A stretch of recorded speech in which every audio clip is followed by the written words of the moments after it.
NASA's Voyager finally broke through the edge of the solar system. What it discovered is terrifying. NASA's Voyager spacecraft has crossed the boundary of the solar system and entered interstellar space, one of the most historic moments in space exploration. But what it encountered beyond the Sun's protective bubble is a completely different environment filled with high-energy particles and unknown conditions. What Voyager actually is. More than 15 billion miles from Earth, far beyond the planets, far beyond Pluto, and far beyond the protective reach of the Sun, a machine that should have gone silent decades ago is still talking. The messages arrive slowly. A signal leaves Voyager 1 and travels through the darkness for more than 20 hours before it reaches Earth. By the time NASA receives a piece of information from the spacecraft, nearly an entire day has already passed. If engineers send a command back, that command takes another 20 hours to arrive. A simple question and answer exchange can take almost 2 full days. That alone sounds unbelievable. But what makes the situation even stranger is that Voyager 1 is not orbiting a planet. It is not flying past a moon. It is not exploring some nearby corner of the solar system. It is out there in a place no spacecraft had ever reached before. And then the readings started changing. Inside NASA, scientists and engineers were studying incoming data from instruments that had been running for decades. Most days, the information looked familiar. The spacecraft measured charged particles, magnetic fields, and plasma in the environment around it. Small changes happened all the time. Space is never completely still. But these changes were different. Something in the data stood out. The numbers no longer matched what scientists expected to see from a spacecraft still under the influence of the Sun. The environment around Voyager was changing. The spacecraft was detecting conditions that seemed unfamiliar. Particle counts shifted. Radiation levels changed. Plasma measurements began revealing something unexpected. At first, nobody rushed to make huge announcements. Extraordinary claims require extraordinary proof. The farther Voyager travelled, the more careful scientists became. After all, they were trying to understand a region of space that humanity had never explored directly. Think about that for a moment. For centuries, people wondered where the solar system ends. Astronomers could build models. They could run simulations. They could study distant stars and compare observations. But nobody could physically travel to the edge and look. Then Voyager arrived, and suddenly, for the first time in human history, there was a machine sitting near the boundary of the Sun's domain, sending back reports from the frontier. Every signal and reading mattered, because there was no backup spacecraft sitting nearby to confirm what Voyager was seeing. There was only Voyager, a machine launched when disco music filled the radio, when personal computers barely existed, and when many of the engineers working on the mission had no idea it would still be operating almost half a century later. Yet somehow, it survived, and now it was showing signs that it had reached somewhere extraordinary. The strange thing about deep space is that it does not look dramatic. There are no giant signs announcing a border crossing. There are no glowing walls stretching across the darkness. There is no cosmic gate waiting at the edge of the solar system. The transition is invisible. That is what made Voyager's discovery so difficult to understand. Scientists could not simply look out a window and see where the solar system ended. They had to piece together clues from tiny changes in streams of particles and invisible magnetic fields.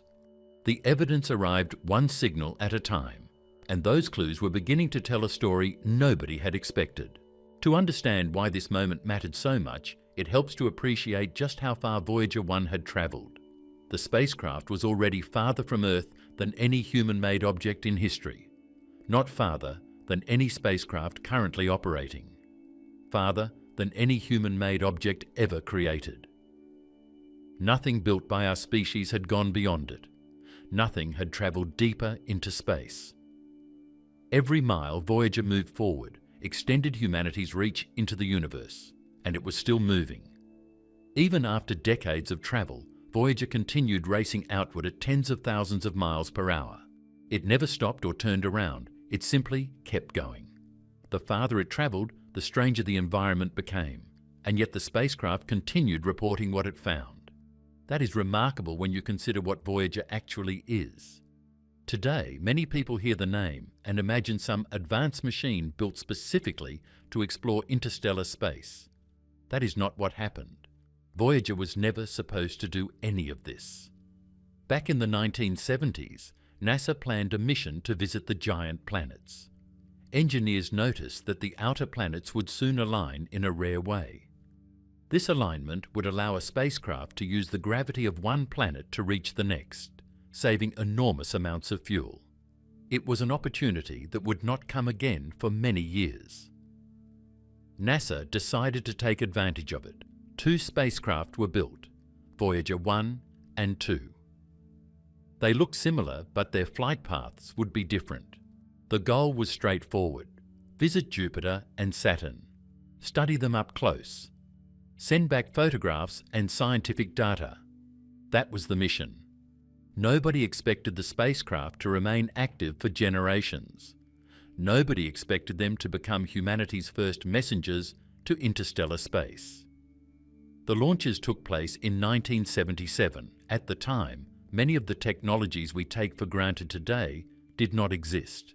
There were no smartphones, no internet as we know it, no modern cloud computing.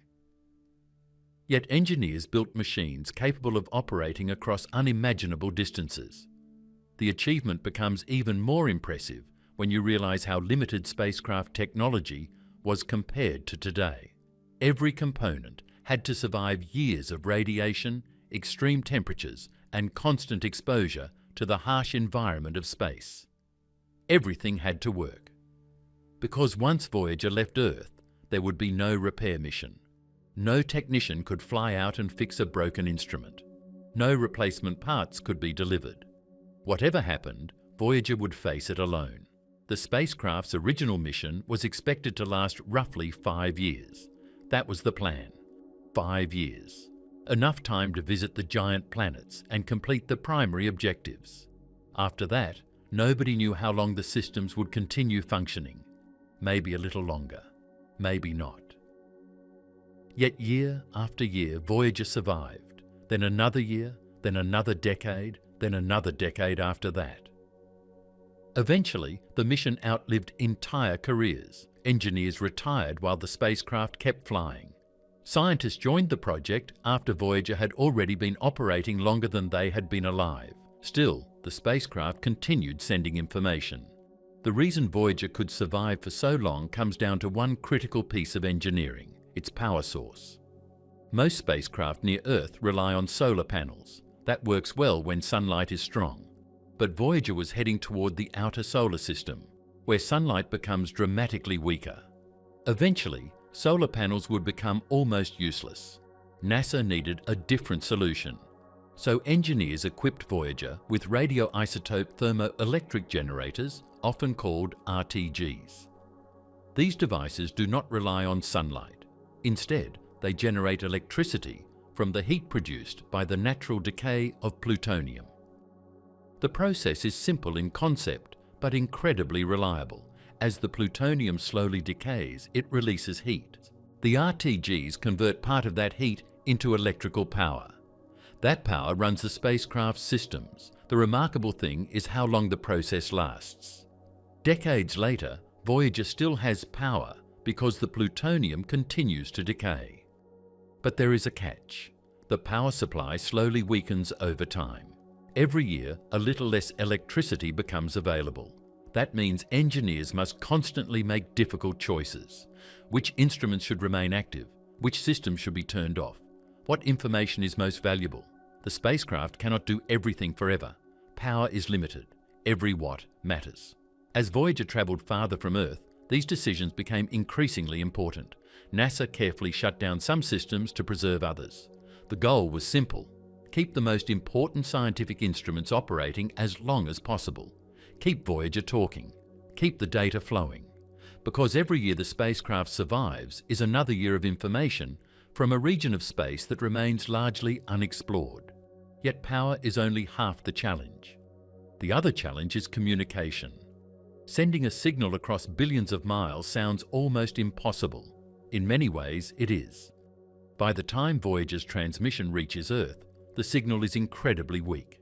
Imagine a tiny whisper crossing the entire solar system. That is the scale of the challenge. To hear Voyager, NASA relies on one of the most impressive communication systems ever built. The Deep Space Network. Known as the DSN, this network consists of massive radio antennas positioned around Earth. These giant dishes are designed to listen for signals from distant spacecraft. Without them, Voyager would effectively disappear. The spacecraft's transmissions would be too weak to detect. The Deep Space Network acts like a giant ear pointed toward the stars. It listens continuously, searching for signals arriving from unimaginable distances, and those signals are precious, because Voyager cannot send huge amounts of information. The data rate is extremely low compared to modern technology. Yet even a small stream of data can reveal enormous discoveries. A change in particle counts, a shift in magnetic fields, a rise in plasma density. Tiny measurements can completely reshape our understanding of space. That is exactly what started happening as Voyager pushed farther outward. The spacecraft was entering territory where no human-made object had ever gone before. The familiar environment created by the Sun was beginning to fade. Something new was appearing, something scientists had spent decades trying to understand, and every 20-hour signal arriving from the darkness carried another clue. Another piece of evidence, another glimpse into a region of space that had remained beyond humanity's reach for all of history. The farther Voyager traveled, the more important those clues became. Because the spacecraft was no longer simply exploring space, it was approaching the boundary of the known solar system itself. And what it found there would force scientists to rethink what truly exists at the edge of the Sun's influence. The original mission that accidentally changed everything. When Voyager 1 and Voyager 2 left Earth in 1977, they were never meant to go far beyond the giant planets, and everything about their design, their instruments, and even the way scientists planned the mission was built around a short and focused goal of visiting Jupiter and Saturn, taking close pictures, measuring their magnetic fields, studying their moons, and then slowly fading out as their power ran down. But what actually happened in the next few years completely changed how humanity understood the outer solar system in a way nobody expected when the project first started.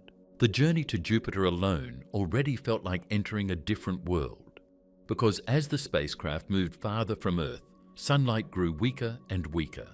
The planets became more distant points of light instead of bright disks, and communication delays started to stretch into hours. But once Voyager reached Jupiter, the mission stopped being just about testing engineering limits and became something far more important, because the data coming back did not match what scientists had built their expectations around, especially when Voyager 1 and Voyager 2 began sending close images of Jupiter's moons that showed surfaces and activity that should not have been possible according to earlier ideas of how cold outer space bodies should behave. One of the biggest shocks came from Io, a small moon of Jupiter that before Voyager had been thought of as a quiet, frozen rock, something inactive and stable like many other moons in the solar system. But when Voyager 1 passed close enough to take detailed images, it revealed something completely different. A world that was not dead or frozen, but actively changing, with huge volcanic plumes rising high above its surface, sending material far into space, showing that Io was not just geologically active, but extremely active in a way that forced scientists to rethink what heat sources could exist so far from the Sun. Because no one had expected such intense internal energy in a small moon that distant from solar warmth. The volcanic activity on Io became one of the most important discoveries in planetary science, because it showed that tidal forces, meaning the gravitational pull from Jupiter, constantly stretching and squeezing Io as it orbits, were powerful enough to heat its interior and drive constant volcanic eruptions. And this was not just a small detail, but a complete shift in understanding because it proved that moons could be active worlds shaped by gravity instead of sunlight, which meant that many other moons across the solar system could also have hidden activity that had simply not been detected before Voyager arrived. As Voyager continued its flyby of Jupiter, it did not only focus on Io, but also observed the planet itself in far greater detail than any telescope on Earth had ever achieved. And what it found was a planet that was far more violent and complex than expected, with atmospheric storms that were not temporary or small, but massive systems that could stretch across thousands of kilometers, moving with speeds and patterns that did not behave like Earth's weather systems, but instead followed deep internal processes inside Jupiter's thick atmosphere. And one of the most famous examples was the Great Red Spot, a storm that had already been observed from Earth for centuries, but now could finally be studied up close, revealing swirling cloud structures and motion that suggested a long-lasting and stable energy system driving it far below the visible clouds.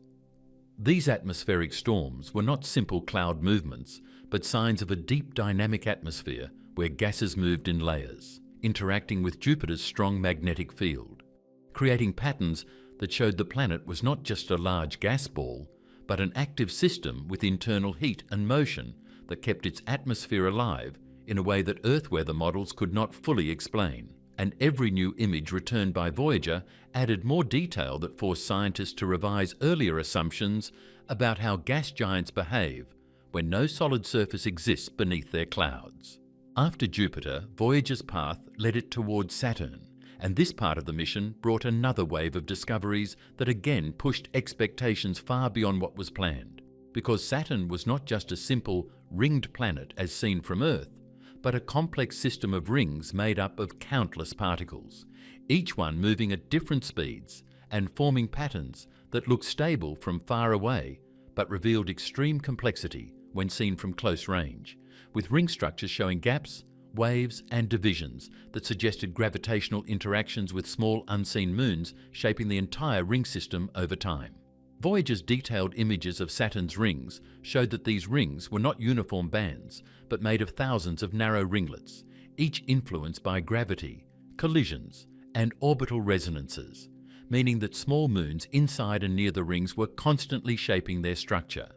And this discovery completely changed the way scientists thought about planetary ring systems, because it showed that rings were not static features, but active systems constantly being reshaped by gravity and motion. And this idea would later become a key part of understanding not only Saturn, but also other ring systems across the solar system.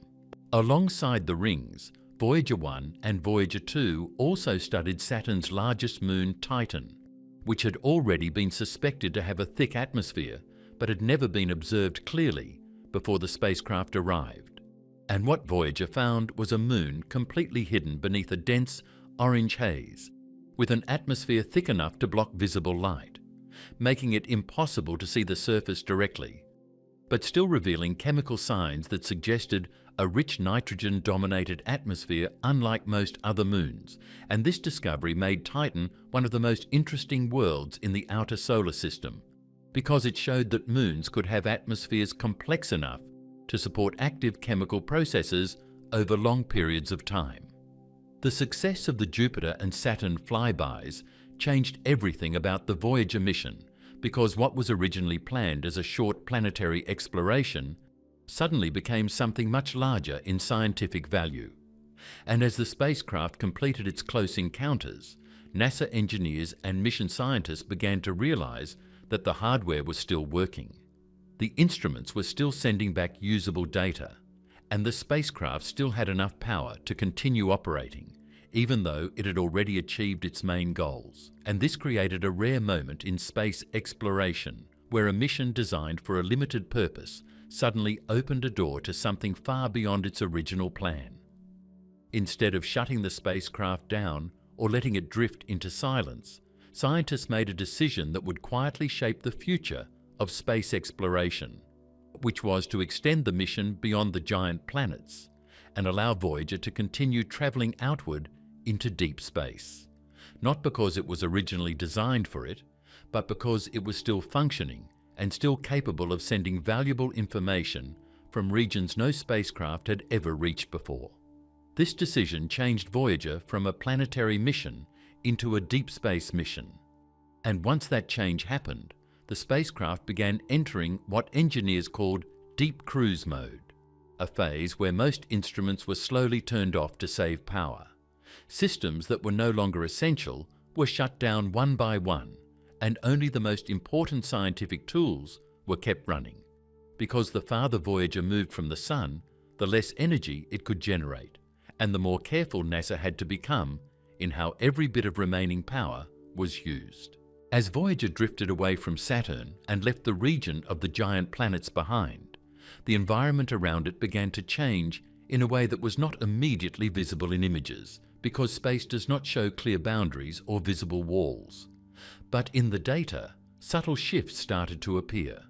Particle readings became more sparse, radiation levels changed slowly, and the influence of the Sun's solar wind began to weaken, although at first this was not something dramatic or sudden, but more like a gradual fading that could only be seen through careful measurement over long periods of time. During this long journey outward, Voyager entered what scientists called a quiet phase, not because nothing was happening, but because everything was happening at such a slow and distant scale that it became harder to detect in real time, and the spacecraft itself became more like a drifting observer moving through a region of space that had no planets, no bright objects, and no obvious landmarks, only faint particles, weak magnetic fields, and traces of material spread thin across enormous distances. Even though the spacecraft looked inactive from a distance, it was still very much alive in a technical sense, still powered by its decaying nuclear source, still communicating with Earth through weak radio signals, and still measuring the environment around it with instruments that had survived far longer than anyone expected. But the number of active systems was shrinking over time as engineers had to shut down instruments one after another to conserve energy for the most important measurements. What made this phase especially interesting was that space itself, even though it appeared empty in images, was not empty at all in physical terms, because particles still existed, magnetic fields still stretched across vast regions, and the solar wind still flowed outward from the Sun. But all of it became thinner and weaker with distance, creating a region that felt empty only because of how spread out everything had become, not because anything had disappeared completely. What scientists expected: empty space after planets. Before Voyager ever reached the outer edges of the solar system, scientists had already built a clear picture in their minds of what they thought was waiting out there. And that picture was shaped mostly by theory, early space measurements close to Earth, and a simple idea that beyond the last known planets, space would slowly become less and less active until it turned into something close to empty. Not truly empty in the absolute sense, because space always contains particles and radiation, but empty in the sense that nothing major would be happening. No strong forces, no sharp changes, and no clear boundaries that a spacecraft could cross like a wall or a marked line in the dark. The thinking was that once you passed Pluto and the farthest known planets, the Sun's influence would simply continue to weaken in a smooth and predictable way, because the Sun constantly releases a stream of charged particles called the solar wind, and this wind spreads outward in all directions, getting thinner as it travels farther away. So the expectation was that by the time you reached extreme distances, this solar wind would just fade into the background of interstellar space without any sudden changes, almost like sound slowly dying out as you move away from its source, rather than hitting a clear edge or barrier where everything changes at once.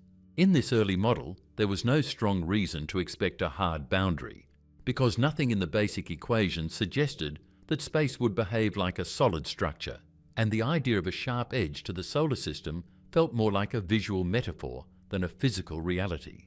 So most scientists imagined a very large but soft bubble of influence around the Sun, where conditions would gradually transition from solar-dominated space into the wider galaxy, and this transition zone was expected to be wide, slow, and not very dramatic when measured by any spacecraft passing through it. There was also an assumption about particle behavior that played a big role in shaping expectations, because scientists believed that the density of charged particles carried by the solar wind would steadily decrease with distance in a fairly simple pattern, meaning that every step farther from the Sun would bring a predictable drop in particle counts. And by the time a spacecraft reached the outermost regions, those particles would be so spread out that they would barely register above the background level of interstellar space, creating a smooth handover from solar particles to galactic particles without any sudden jumps or strange changes in direction or intensity. Magnetic fields were also thought to behave in a fairly straightforward way, because the Sun's magnetic field is carried outward by the solar wind, stretching into space like invisible lines drawn by constant flow. And the expectation was that these lines would gradually weaken and become tangled and less organized as distance increased, blending into the much larger and more random magnetic fields of the galaxy. Again, without any sharp dividing line or sudden shift that could clearly mark where one system ends and another begins.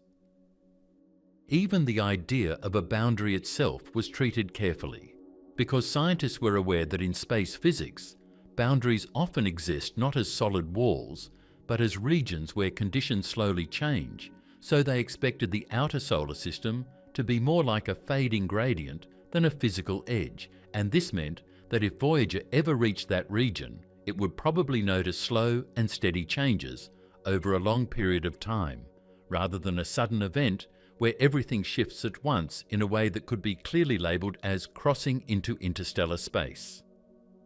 This expectation shaped how the Voyager mission was planned, because engineers and scientists knew they were sending a spacecraft into a region where conditions would become less familiar over time.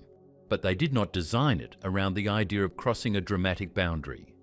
They designed it around the idea of gradual fading signals, slower particle flows, weaker sunlight, and increasing distance from any strong solar effects, which meant that the instruments on Voyager were set up to detect subtle changes rather than sudden jumps.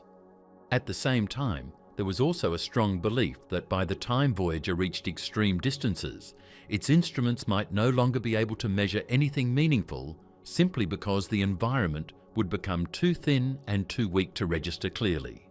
And this idea made sense based on what was known at the time, because space near Earth already showed how quickly particle density drops even within relatively short distances. So extending that pattern outward seemed like a reasonable assumption that fit existing data and mathematical models. What no one could fully account for at the time was how the solar wind actually interacts with the interstellar medium, which is the thin collection of gas and particles that fills the space between stars. Because this region is not completely empty and not completely uniform, it contains its own motion, its own pressure, and its own magnetic fields. But before Voyager, this region had never been measured directly from inside the solar system boundary. So scientists had to rely on indirect observations and theoretical models that could not fully capture how these two environments would interact when they met. The expectation of a smooth transition also came from the idea that the Sun's influence would simply weaken with distance according to known physical laws. And while that part was correct in a general sense, the missing piece was how the solar wind would behave when it collided with the pressure of interstellar space. Because instead of just fading away evenly, the solar wind is constantly pushing outward at high speed, while the interstellar medium is also moving and exerting its own pressure from the outside. And when these two flows meet, the interaction is not simple or smooth, but complex and shaped by turbulence, compression, and shifting magnetic fields that were not fully understood before direct measurement. Still, before Voyager, most diagrams of the solar system showed a simple structure, with planets in the middle and a large empty region outside them, sometimes drawn as a soft circle around the Sun that gradually fades into nothing. And while scientists knew this was an oversimplification, it was still the best working model available, because there was no direct data from the region far beyond the planets, and without real measurements, even the most advanced simulations had to rely on assumptions that leaned towards simplicity rather than complexity. Another key assumption was that any transition between solar space and interstellar space would be wide and gradual enough that a spacecraft passing through it would not notice a single moment of crossing, meaning there would be no clear "this is the moment we left the solar system" event. Instead, there would be a long period where data slowly changed until it eventually matched interstellar conditions. And scientists expected that identifying the exact point of transition would be nearly impossible, because the shift would be spread out over such a large distance that it would blur into a long gradient rather than a specific boundary. This idea of a smooth gradient also influenced how mission expectations were communicated, because even though Voyager was a groundbreaking mission, it was still understood as a planetary explorer, and when it eventually moved beyond the planets, its value was expected to decrease over time, as its instruments encountered weaker signals and less structured environments. So there was no strong anticipation that it would discover anything dramatic or clearly defined at the edge of the solar system, only that it would slowly drift into a quieter region where measurements would become harder to interpret. In this early view, the outer solar system was not imagined as a place of surprises, but as a kind of fading zone where known physics would continue to apply in a simple way. And the main challenge for Voyager would not be discovering new structures, but surviving long enough to send back faint data as it moved farther away, which is why engineers focus so heavily on power management and long-distance communication rather than preparing for unexpected physical boundaries or sudden environmental shifts. The Sun's true influence zone. Before Voyager ever reached the edge of the solar system, scientists had to understand something that cannot be seen directly with eyes or even normal telescopes, and that is the real shape and size of the Sun's influence in space. Because what we think of as the solar system is not just the planets orbiting the Sun, it is also a huge invisible structure created by the Sun itself, a structure that spreads far beyond Pluto and wraps around everything inside it, like a vast moving bubble filled with charged particles and magnetic fields that are constantly flowing outward at extremely high speed and constantly reshaping the space around them. This structure is called the heliosphere, and it is not a solid object or a fixed boundary, but a region of space controlled by the Sun's constant outflow of energy and particles, which means it behaves more like a constantly expanding wind field than a static shape. And this wind is made up of charged particles, mainly electrons and protons, that are released from the Sun's outer layer and pushed outward in all directions, filling the solar system with a continuous stream of invisible material that stretches far beyond the planets and continues outward until it finally meets the pressure of interstellar space. The idea of a bubble created by the solar wind might sound simple, but in reality, this bubble is extremely large and complex, because the solar wind does not slow down immediately or disappear. Instead, it travels outward at speeds that can range from about 400 kilometers per second to 800 kilometers per second, depending on solar activity, meaning that in just 1 second these particles can travel hundreds of kilometers away from the Sun. And over time, this constant flow fills a massive region of space with moving charged particles that carry the Sun's magnetic field along with them, stretching it outward like invisible threads that follow the direction of the wind. As this solar wind moves farther from the Sun, it does not stay uniform because it interacts with planets, moons, dust, and even its own past emissions, creating regions of higher and lower density. But overall, it continues pushing outward in a steady stream, and this is what creates the heliosphere as a whole, a giant region where the Sun still has control over the behavior of particles and magnetic fields, even at distances far beyond where the planets are located, including Pluto, and even farther into space where sunlight is extremely weak, but the solar wind is still present. One of the most important things to understand about this region is that it is not just filled with moving particles, it is also filled with the Sun's magnetic field, which is carried outward by the solar wind as it travels, meaning that the magnetic field is not fixed in place, but is constantly being stretched, twisted, and reshaped by the motion of the particles themselves, creating a huge spiral-shaped structure that extends through the solar system and rotates along with the Sun's rotation, so that the magnetic influence of the Sun reaches much farther than its light alone would suggest. This continuous outward movement of magnetic fields and particles means that the heliosphere acts like a protective shield around the solar system, because as it expands outward, it helps reduce the amount of high-energy radiation coming from outside the solar system, especially from distant stars and supernova explosions. And this shielding effect becomes very important when thinking about how space near Earth is different from space outside the heliosphere, because inside this bubble, the Sun's influence is strong enough to shape particle movement, while outside it, the environment is controlled by the wider galaxy instead of a single star. What makes this even more important is that the heliosphere does not have a clearly defined solid edge, because it is not a wall or surface, but a region where the pressure of the solar wind slowly balances against the pressure of interstellar space. Meaning that instead of hitting a hard boundary, any spacecraft moving outward would be passing through a changing environment where the solar wind becomes weaker and the influence of the galaxy becomes stronger. And this transition is not instant, but spread over a large distance where conditions slowly shift rather than suddenly change.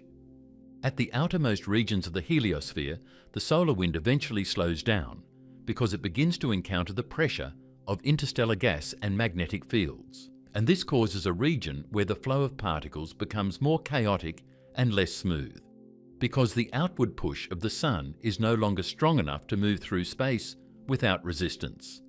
So the solar wind begins to compress, slow down, and interact more strongly with the surrounding interstellar medium, creating complex regions of turbulence and changing density that cannot be easily predicted without direct measurement. The speed of the solar wind, which can reach up to 800 kilometers per second, is extremely fast by human standards, and even at the lower range of 400 kilometers per second, it means that particles are constantly streaming outward from the Sun at a speed that allows them to cross the distance from the Sun to Earth in just a few days. But as these particles move farther out, they spread over an ever-increasing volume of space, which is why the density becomes lower and lower even though the flow continues without stopping.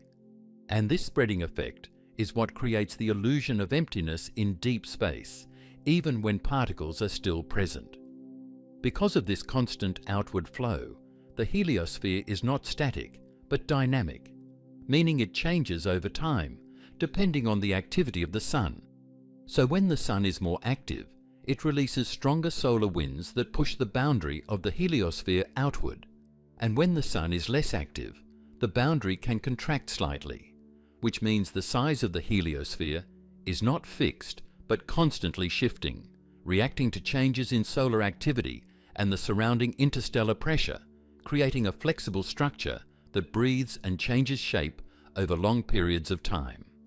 The magnetic field carried by the solar wind plays a major role in shaping this entire region, because as the Sun rotates, its magnetic field lines get twisted into a spiral pattern that spreads across the solar system. And this spiral shape means that even far from the Sun, the magnetic field is still present in a structured way, influencing how charged particles move and how they interact with each other. And this structure becomes especially important near the outer edges of the heliosphere, where it begins to interact with the magnetic fields of interstellar space. Inside this vast region, everything is connected through this flow of particles and magnetic influence. So even though planets like Earth, Jupiter, and Saturn sit far apart in space, they are all still inside the same moving bubble of solar influence, meaning that the environment they exist in is not just empty space, but a shared region shaped by the Sun's constant output. And this is why space weather, solar storms, and changes in solar activity can affect conditions across the entire solar system, even at large distances. However, what scientists understood before Voyager was that this heliosphere must eventually meet something else, because the Sun is not the only source of particles and magnetic fields in the galaxy, and beyond the heliosphere lies interstellar space filled with its own gas, dust, and magnetic structure. And when two different flowing environments meet, they do not simply stop at a line, but interact in complex ways where pressure, density, and motion all play a role in shaping the boundary between them. At the time, models suggested that this interaction zone would be smooth and spread out, because both the solar wind and the interstellar medium were thought to gradually adjust to each other over a wide area, meaning that instead of a sharp edge, there would be a long transition where conditions slowly shift from solar-dominated space to interstellar-dominated space.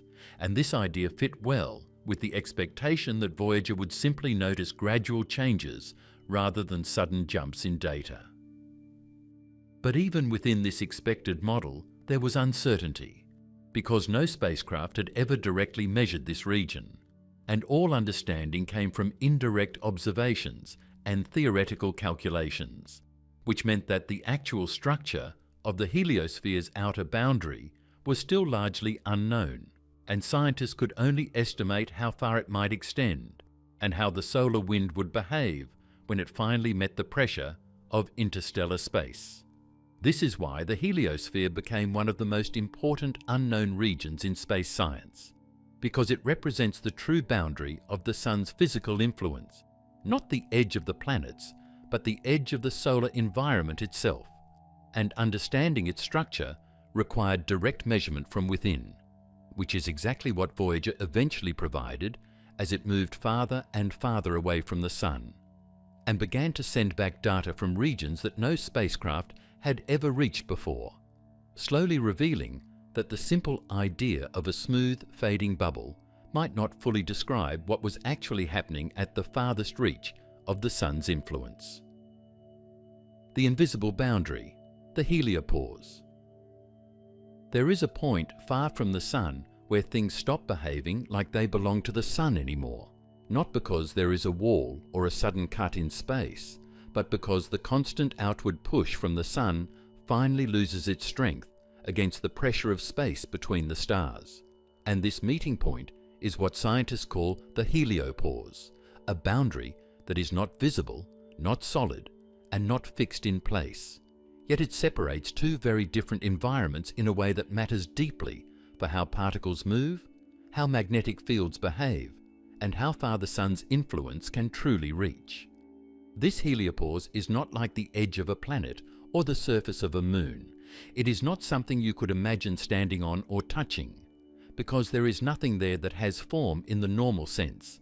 Instead, it is a region where two flows meet, one coming from the Sun in the form of fast-moving charged particles known as the solar winds, and the other coming from interstellar space filled with thin gas, dust, and magnetic fields that belong to the wider galaxy. And when these two flows meet, they do not stop cleanly, but push against each other like two invisible streams of air that constantly change strength and direction. The solar wind moves outward from the Sun at extremely high speed, carrying with it particles and magnetic fields that fill the entire solar system. But as it travels farther away, it spreads out over a larger and larger volume of space, which makes it weaker even though it never fully stops. And by the time it reaches the far outer regions, it is no longer strong enough to move freely through space without resistance, because the interstellar medium is also exerting its own pressure from the outside, creating a balance point where neither side fully dominates. At the heliopause, this balance becomes critical, because it is the place where the outward push of the solar wind is finally matched by the inward pressure of interstellar space. And when these two forces reach equilibrium, the solar wind can no longer move forward in the same way.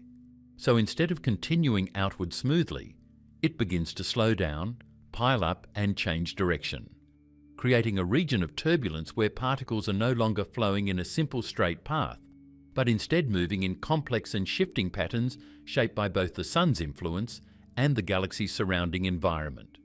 This is why the heliopause is described as a dynamic pressure boundary rather than a fixed surface, because it is not stable or permanent in shape. It changes depending on how active the Sun is. Since when the Sun produces stronger solar wind during periods of high activity, it pushes the heliopause outward, expanding the reach of the heliosphere, And when the sun becomes quieter, the pressure decreases and the heliopause can move inward, showing that this boundary is constantly shifting in response to solar conditions rather than remaining fixed at a single distance. What makes this even more complex is that the interstellar medium itself is not completely still, because the space between stars is filled with moving gas and magnetic fields that also have their own pressure and flow, meaning that the heliopause is not just a simple meeting point between a strong and weak force, but a constantly changing interaction zone where both sides are active and both sides are influencing the shape of the boundary at all times, making it more like a living system of balance rather than a fixed line in space. For a long time, this region was completely theoretical because no spacecraft had ever reached it or passed through it, and everything scientists knew came from indirect measurements, mathematical models, and observations of how the solar wind behaves closer to Earth, which meant that even though the existence of a boundary was expected, its exact structure, thickness, and behavior were all uncertain. And different models suggested different possibilities, ranging from a smooth transition zone to a more complex and layered structure that could include turbulence and sudden changes in particle density. One of the most important reasons the heliopause was so difficult to understand is because space does not give visual clues at that distance. There are no colors, no shapes, no light patterns that clearly show where one region ends and another begins. So scientists had to rely entirely on instruments that measure invisible properties like particle speed, density, and magnetic field direction. And these measurements only become meaningful when analysed over long periods of time and compared against expected patterns, which makes detecting a boundary extremely challenging when no single measurement can clearly define it on its own. As Voyager moved farther outward, it gradually approached this unknown region, and the data it sent back started showing subtle but important changes, not sudden shifts, but slow variations in particle counts and magnetic readings that suggested the spacecraft was entering an environment where the solar wind was no longer behaving as expected, because instead of flowing smoothly outward, it began showing signs of compression and interaction with external pressure, which hinted that Voyager was getting closer to the region where solar influence begins to lose dominance. The difficulty in interpreting these changes came from the fact that the heliopause does not act like a clean dividing line, so there was no moment where scientists could simply say that Voyager had crossed from one side to the other. Instead, there were long periods where the data showed mixed signals, sometimes resembling solar-dominated space, and sometimes showing characteristics of interstellar space, creating confusion and debate among scientists who were trying to understand whether these changes represented movement through a boundary or just temporary fluctuations in a complex environment. What makes the heliopause especially important is that it marks the end of the Sun's direct control over particle motion, meaning that inside this boundary, the solar wind is the dominant force shaping how charged particles move. But outside it, the influence of the galaxy takes over, and particles begin to behave according to interstellar magnetic fields and pressures rather than solar ones. So crossing this region is not just a change in location, but a change in which physical system is controlling the environment. Because of this, the heliopause is often described as the true edge of the solar system in terms of physical influence, even though it is not a solid edge, since beyond this point, the Sun no longer shapes space in the same direct way, and instead its influence becomes weaker than the surrounding galactic environment, meaning that any spacecraft crossing this region is no longer moving through solar-dominated space, but entering the wider environment of the galaxy itself. The challenge is that this transition does not happen all at once, because the solar wind does not simply stop at a line. It gradually slows, compresses, and interacts with incoming interstellar particles over a wide region, creating a boundary that can stretch over a large distance in space, where conditions are constantly changing, and no single point can easily be marked as the exact crossing location, which is why scientists had to rely on patterns in multiple measurements over time to determine when Voyager had likely passed through this region. Even though theoretical models suggested this structure long before Voyager arrived, there was always uncertainty about how smooth or turbulent the heliopause would actually be, because the behavior of plasma and magnetic fields in such low-density environments is extremely difficult to simulate accurately, and small changes in pressure or magnetic alignment can lead to large differences in how particles move, which means that the real structure of the boundary could only be understood once a spacecraft physically entered it and began sending back direct measurements. First warning signs: something was changing. For years, Voyager 1 kept moving through the outer regions of the solar system with very little drama. It was still travelling at incredible speed, covering millions of miles every day. But from a scientific point of view, the changes in its environment usually happen slowly. The spacecraft was far beyond the giant planets. Jupiter was behind it. Saturn was behind it. The worlds that had once been the focus of the mission were now unimaginably distant. Voyager had entered a phase of its journey where there were no more close flybys waiting ahead and no major planets left to explore. Instead, its job had become something much rarer. It was acting as humanity's only direct observer in a region of space that no spacecraft had ever visited. That sounds exciting when looking back now. But at the time, there was no clear sign that history was about to be made. The spacecraft was simply moving farther and farther from the Sun, transmitting its measurements through signals so weak that they had to be captured by some of the largest radio antennas on Earth. The data continued arriving. Engineers continued monitoring the spacecraft. Scientists continued studying the numbers. Most of the time, the information fit reasonably well with expectations. Then slowly, almost quietly, some of those expectations started breaking apart. The first signs were not dramatic enough to make headlines. There was no single reading that immediately caused alarm inside NASA. What happened instead was a gradual pattern that became harder to ignore as more data arrived. One of the clearest changes involved the density of particles coming from the Sun itself. For decades, the solar wind had dominated the environment around Voyager. These charged particles had been flowing outward from the Sun long before the spacecraft was launched, and they continued flowing through the solar system in every direction. Scientists expected those particles to become weaker with distance. That part was normal. The farther Voyager travelled, the thinner the solar wind should become. But the decline being observed was starting to attract attention. The solar particles were dropping, not disappearing completely, but falling in a way that suggested something larger was happening. The spacecraft was entering a region where the Sun's grip on its surroundings seemed weaker than before. The numbers coming from Voyager showed that the environment was changing, and the change was becoming difficult to explain through distance alone. Researchers compared fresh measurements with older ones. They checked calculations. They looked for trends stretching across months and years. Again and again they saw the same thing. The particles associated with the solar wind were becoming less dominant. At the same time, another trend was moving in the opposite direction. As solar particles decreased, another kind of particle began increasing. These particles were not coming from the Sun. They were coming from outside the solar system. Known as galactic cosmic rays, these particles travel through the Milky Way carrying enormous amounts of energy. Many are believed to originate from some of the most violent events in the galaxy, including supernova explosions. Unlike the particles in the solar wind, galactic cosmic rays are not controlled by the Sun. In fact, one of the heliosphere's most important roles is helping block many of them from reaching the inner solar system.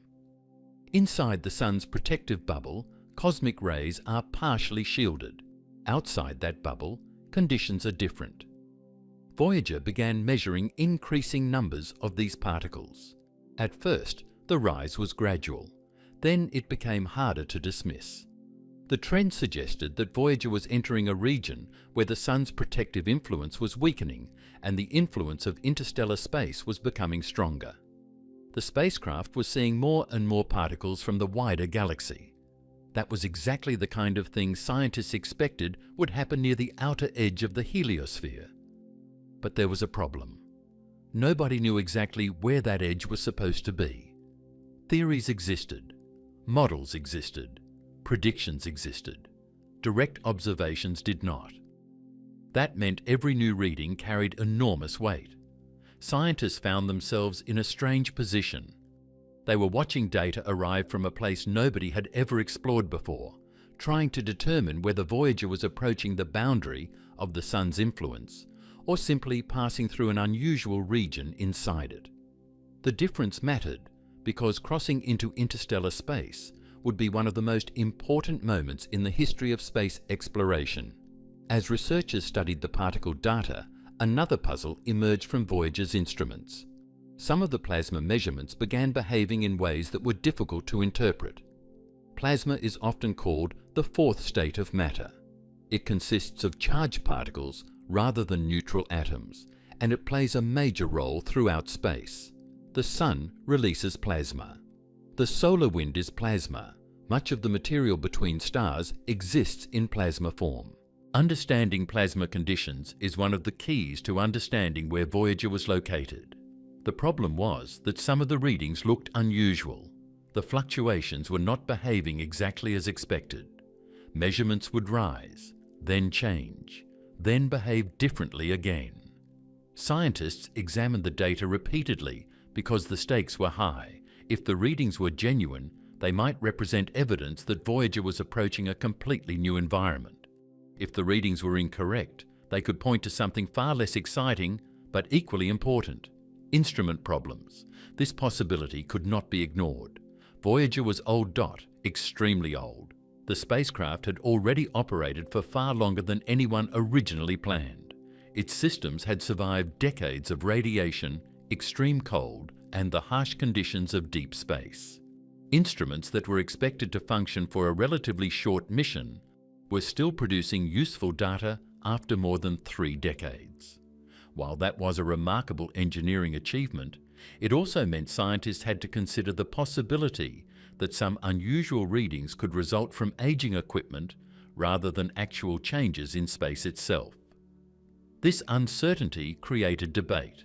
One group of measurements seemed to suggest Voyager was nearing a major transition dot.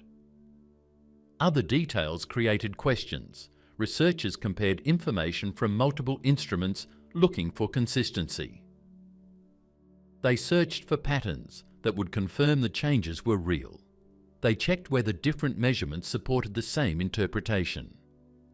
In science, extraordinary discoveries are not announced simply because one graph looks interesting. Evidence has to survive scrutiny. Every possible explanation has to be examined. As the months passed, the signs continued building. Solar particles kept decreasing. Galactic cosmic rays kept increasing. The environment around Voyager looked increasingly different from the environment it had traveled through for decades. Yet uncertainty remained. The situation became even more interesting because the expected crossing of the heliopause was never supposed to look like a spacecraft smashing through an invisible barrier. Scientists knew there would be no dramatic physical impact. Voyager would not hit a wall. It would not encounter a glowing border. The transition would reveal itself through measurements and measurements alone. That made interpretation extraordinarily important because the spacecraft could only tell its story through numbers. Then came 2012. What had been gradual suddenly became much harder to ignore.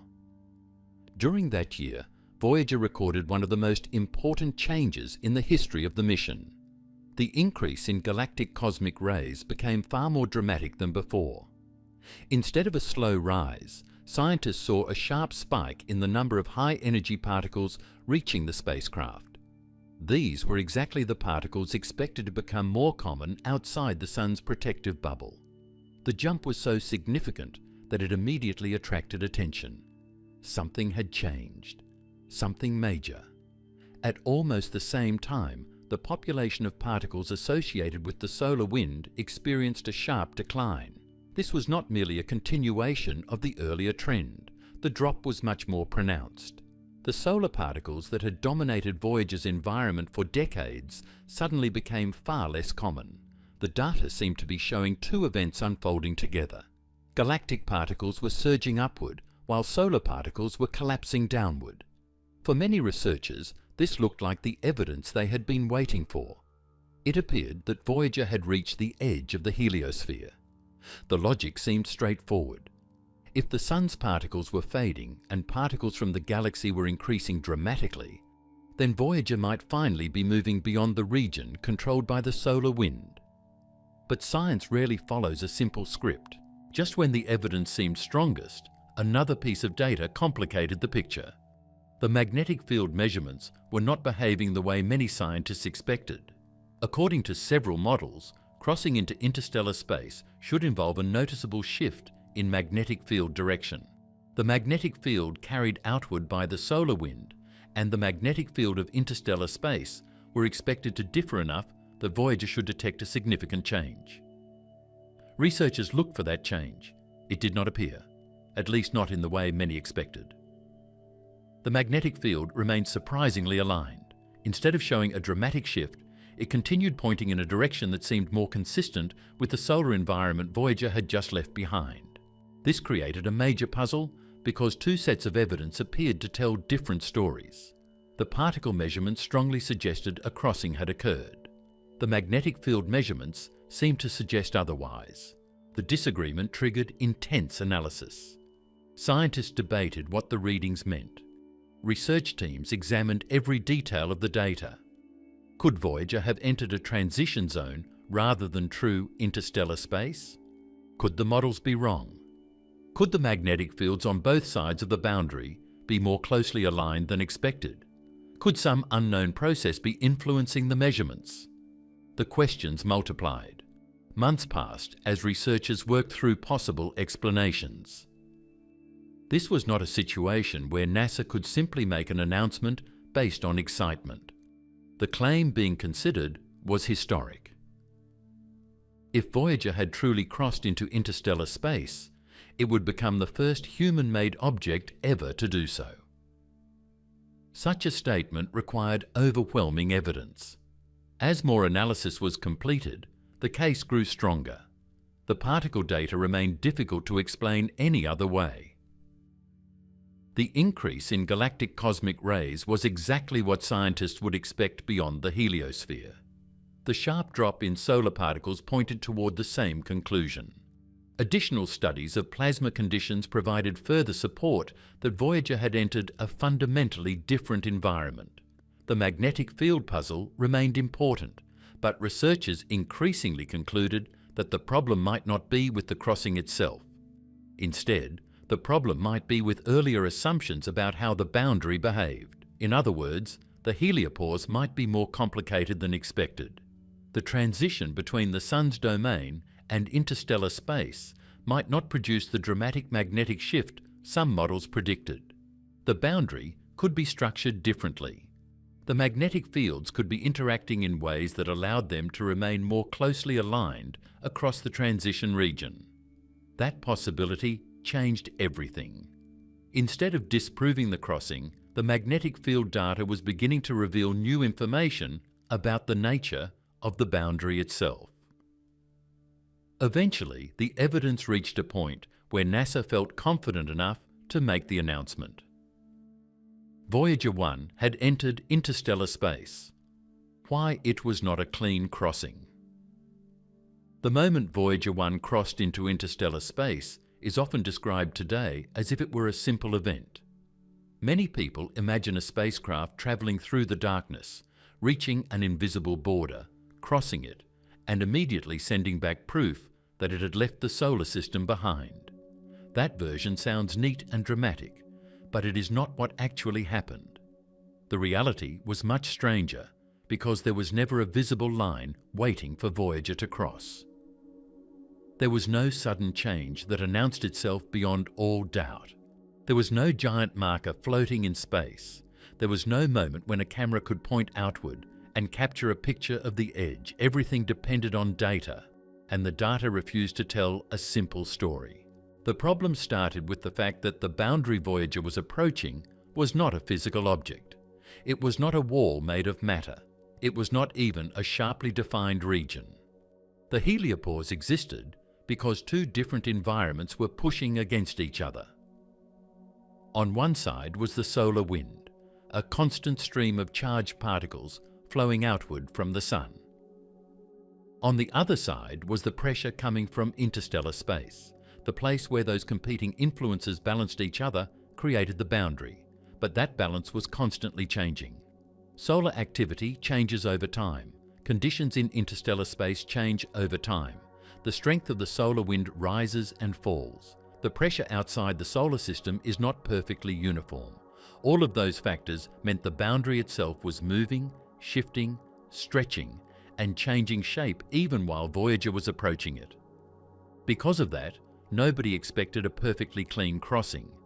But what Voyager eventually encountered turned out to be far more confusing than most models predicted.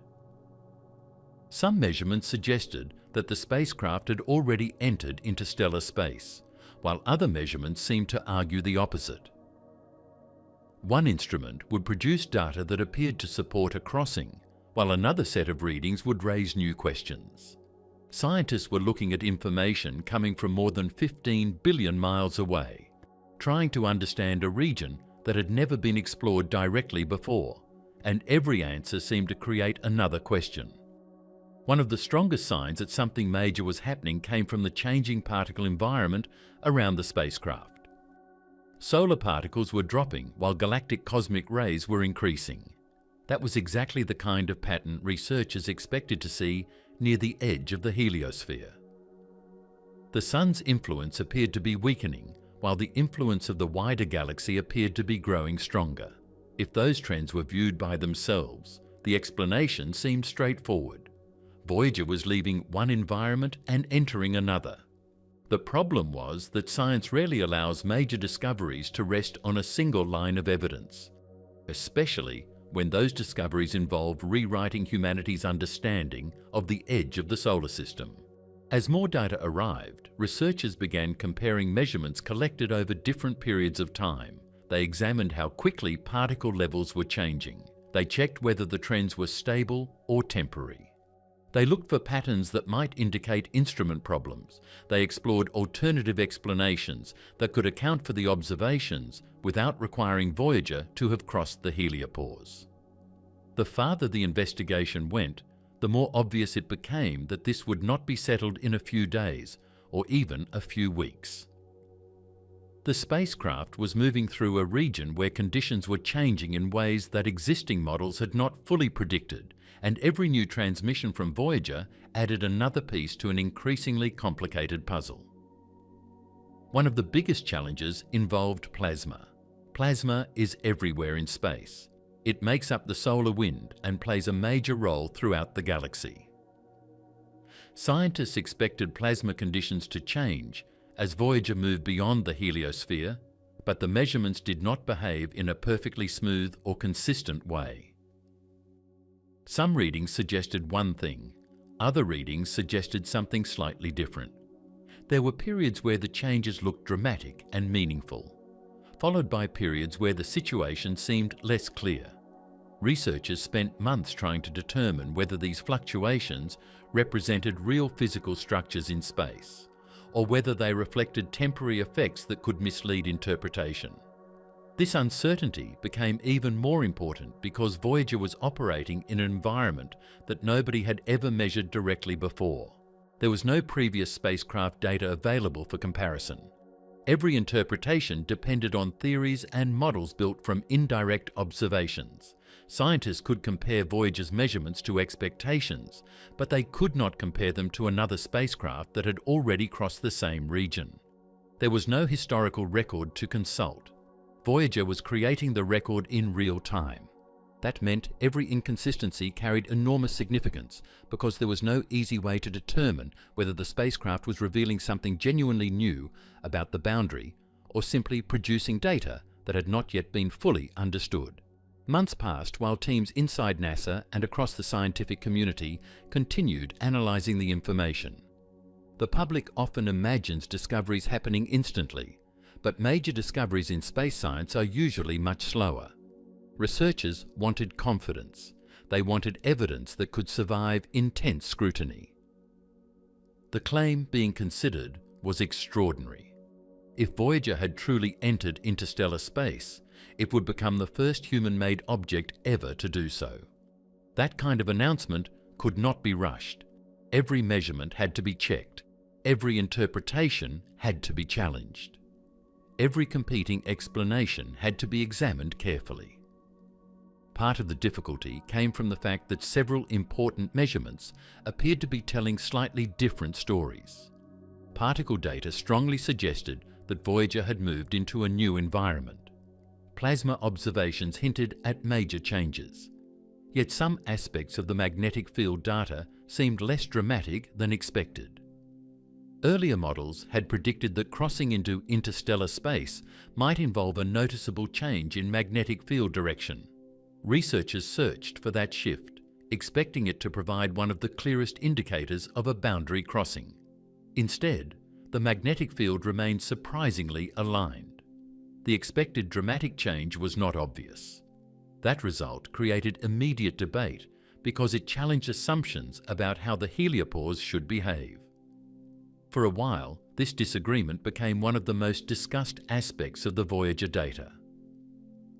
Some researchers wondered whether Voyager had reached a previously unknown transition region rather than true interstellar space. Others argued that the particle measurements were too strong to ignore. Some proposed that the boundary itself might be more complex than anyone had realized.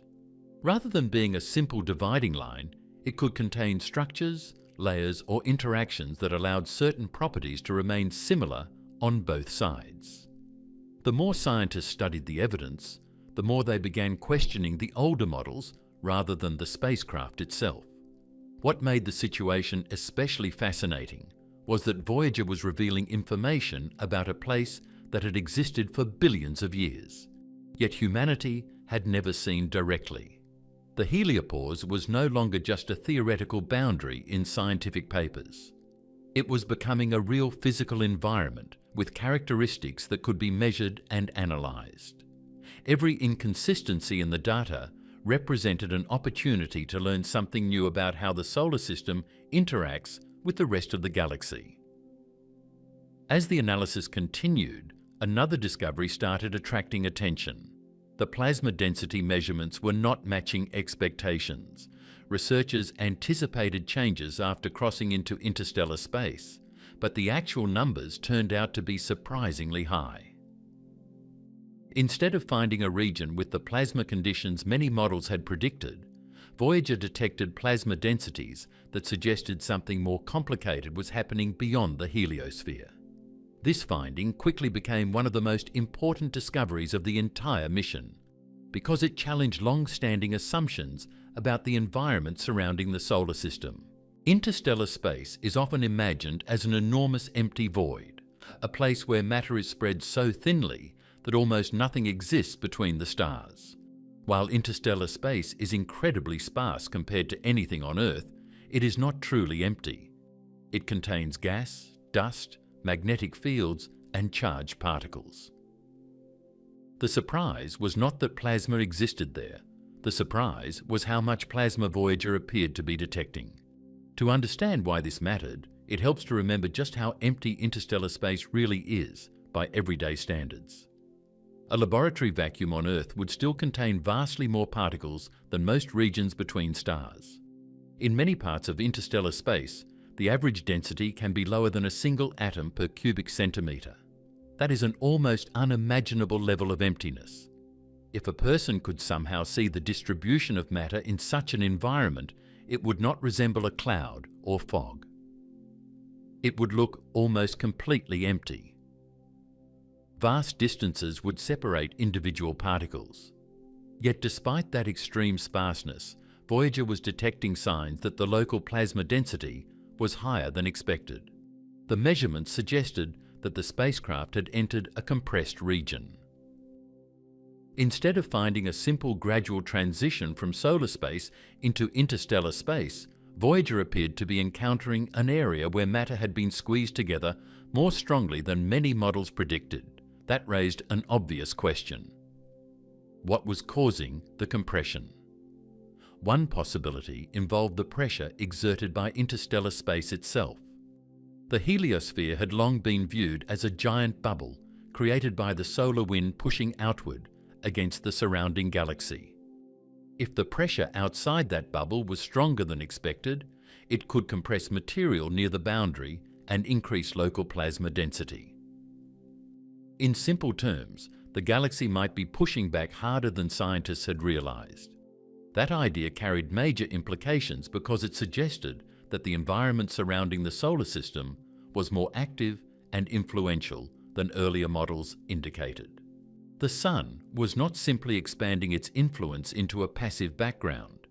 Instead, it appeared to be interacting with a surrounding medium capable of exerting significant pressure of its own.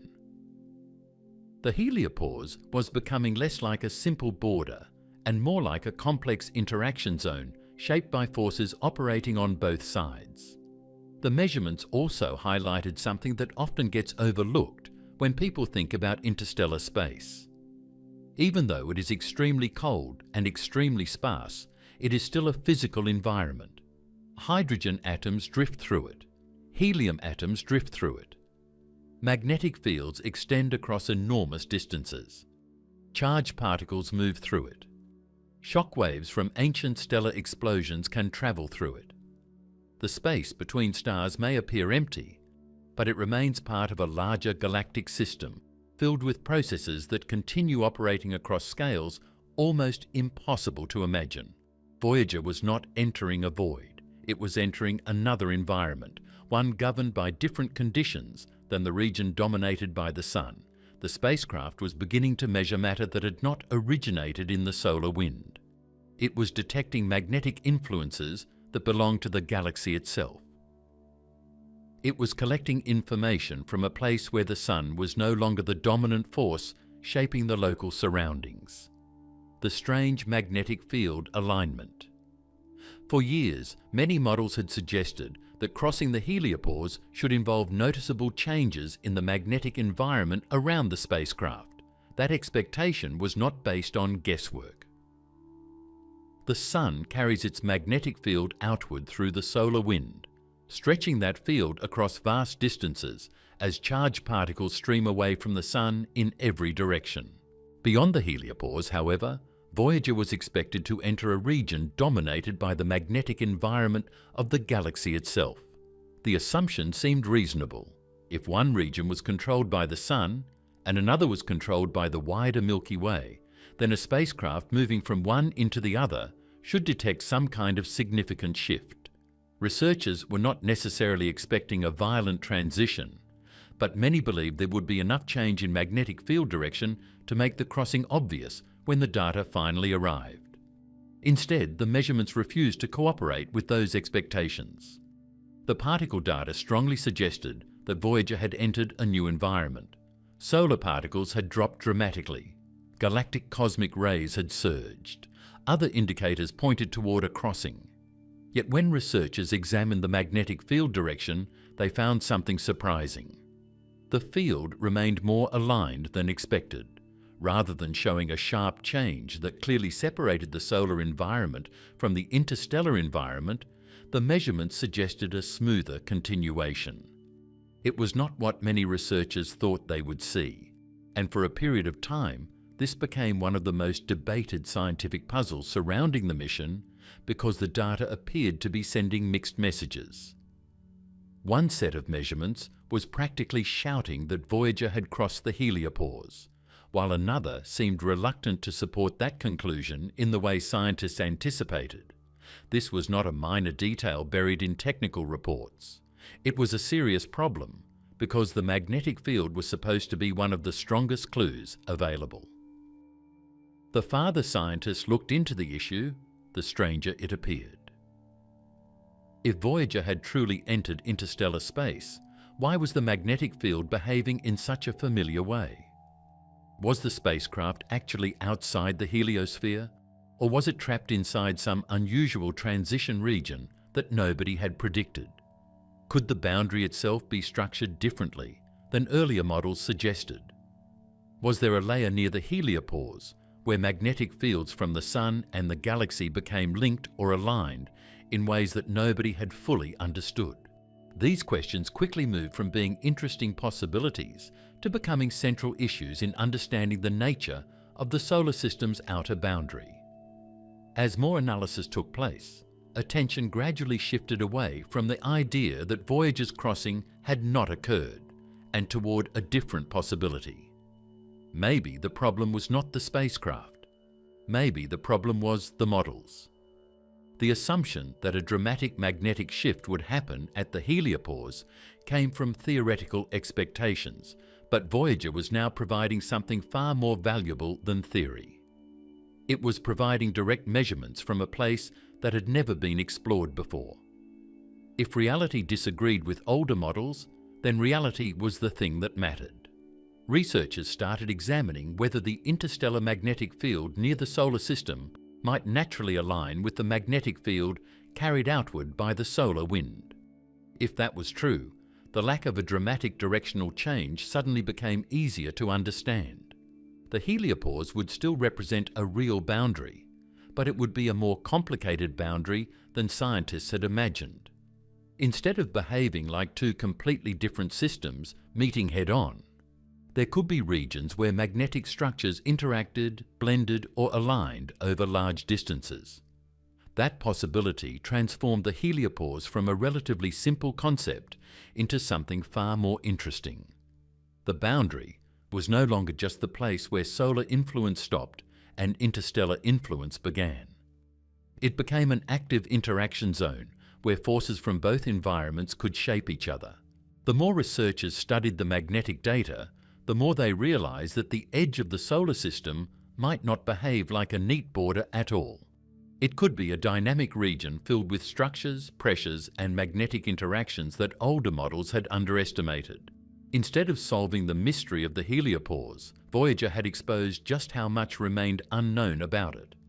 At the same time this magnetic field puzzle was unfolding, another set of measurements was becoming impossible to ignore. Galactic cosmic rays were increasing at levels that drew immediate attention, because the scale of the change was difficult to explain through normal fluctuations alone. These particles are among the most energetic travelers in the galaxy. Some originate from supernova explosions, the violent deaths of massive stars that release enormous amounts of energy into space. When such explosions occur, they can accelerate particles to incredible speeds, sending them racing across interstellar distances for millions of years.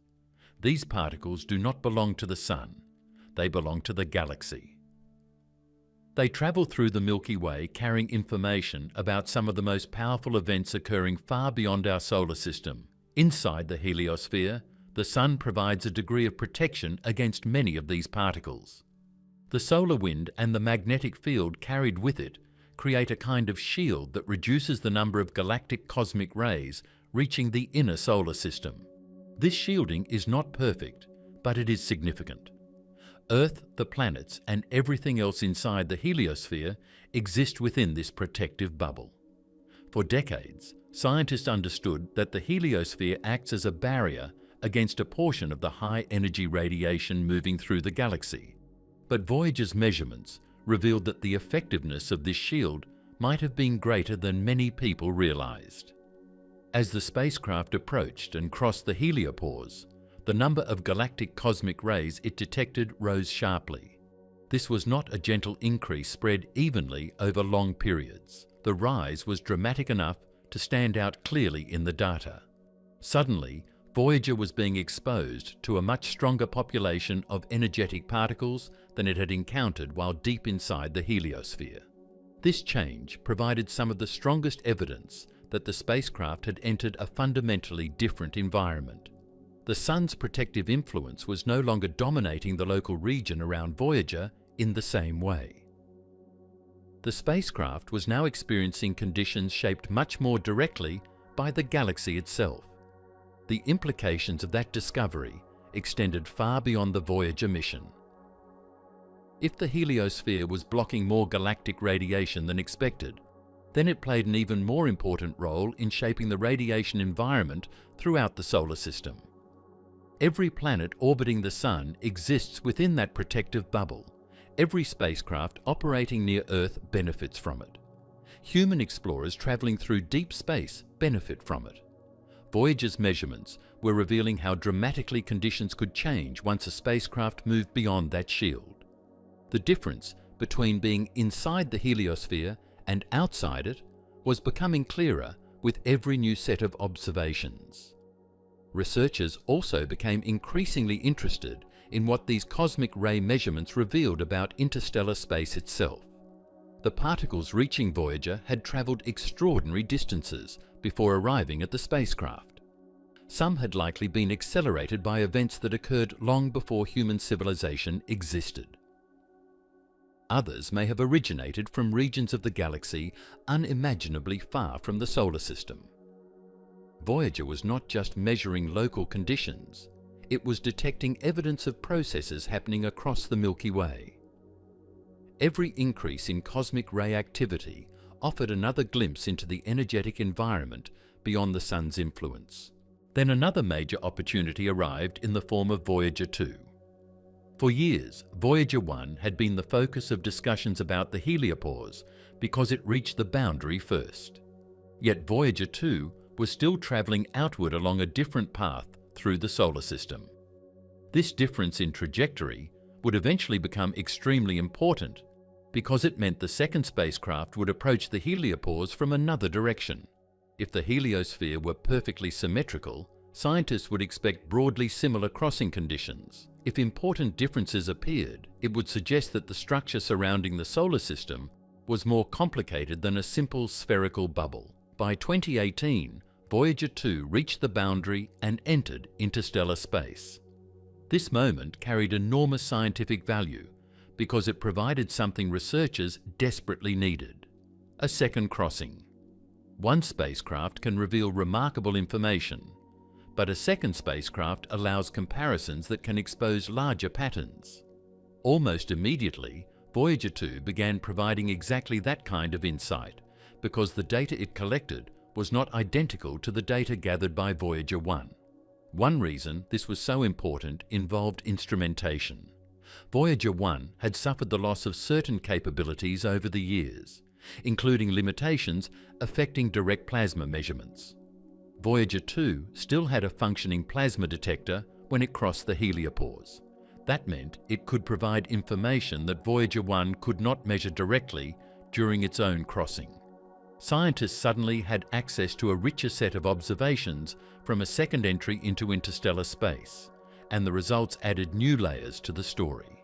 The measurements confirmed that Voyager 2 had crossed into interstellar space, but they also showed that conditions were not identical to those encountered by Voyager 1. Some properties changed differently. Certain measurements occurred at different distances.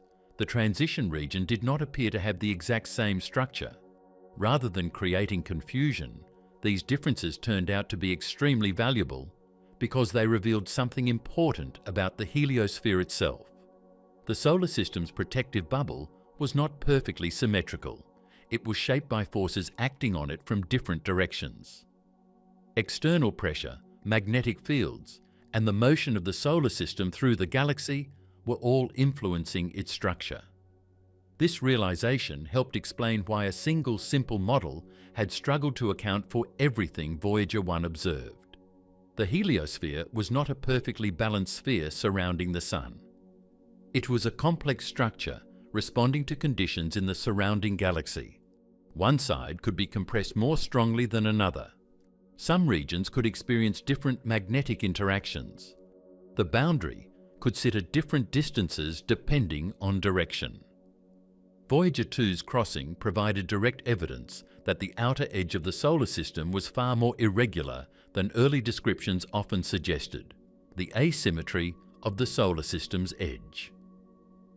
Once Voyager began sending back data from far beyond the planets, it became clear that the heliosphere is not shaped like a neat sphere at all, and instead behaves more like a giant moving structure that is constantly being pushed, stretched, and reshaped by the environment the solar system is traveling through in the galaxy, and this difference between expectation and reality became more important as time went on, because it explained why Voyager 1 and Voyager 2 did not experience identical conditions, even though both spacecraft were moving outward from the same Sun into what was supposed to be the same outer boundary region. The reason for this uneven shape comes from the fact that the entire solar system is not sitting still in space.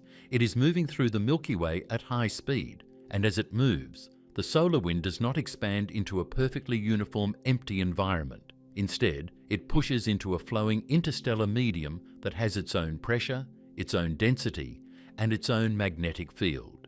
And this constant motion creates an effect similar to air pushing against a moving object, where the front side becomes compressed and the trailing side stretches out behind it, meaning the heliosphere is not a round bubble, but an uneven structure shaped by motion and resistance at the same time.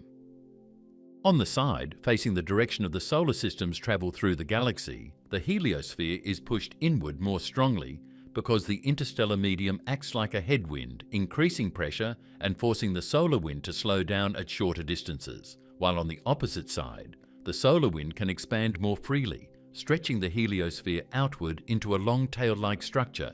And this imbalance means that Voyager 1 and Voyager 2 did not travel through identical regions of space, even though both were leaving the solar system, because one spacecraft moved through a more compressed region, while the other crossed through a different part of the structure where the solar influence extended farther before meeting interstellar pressure.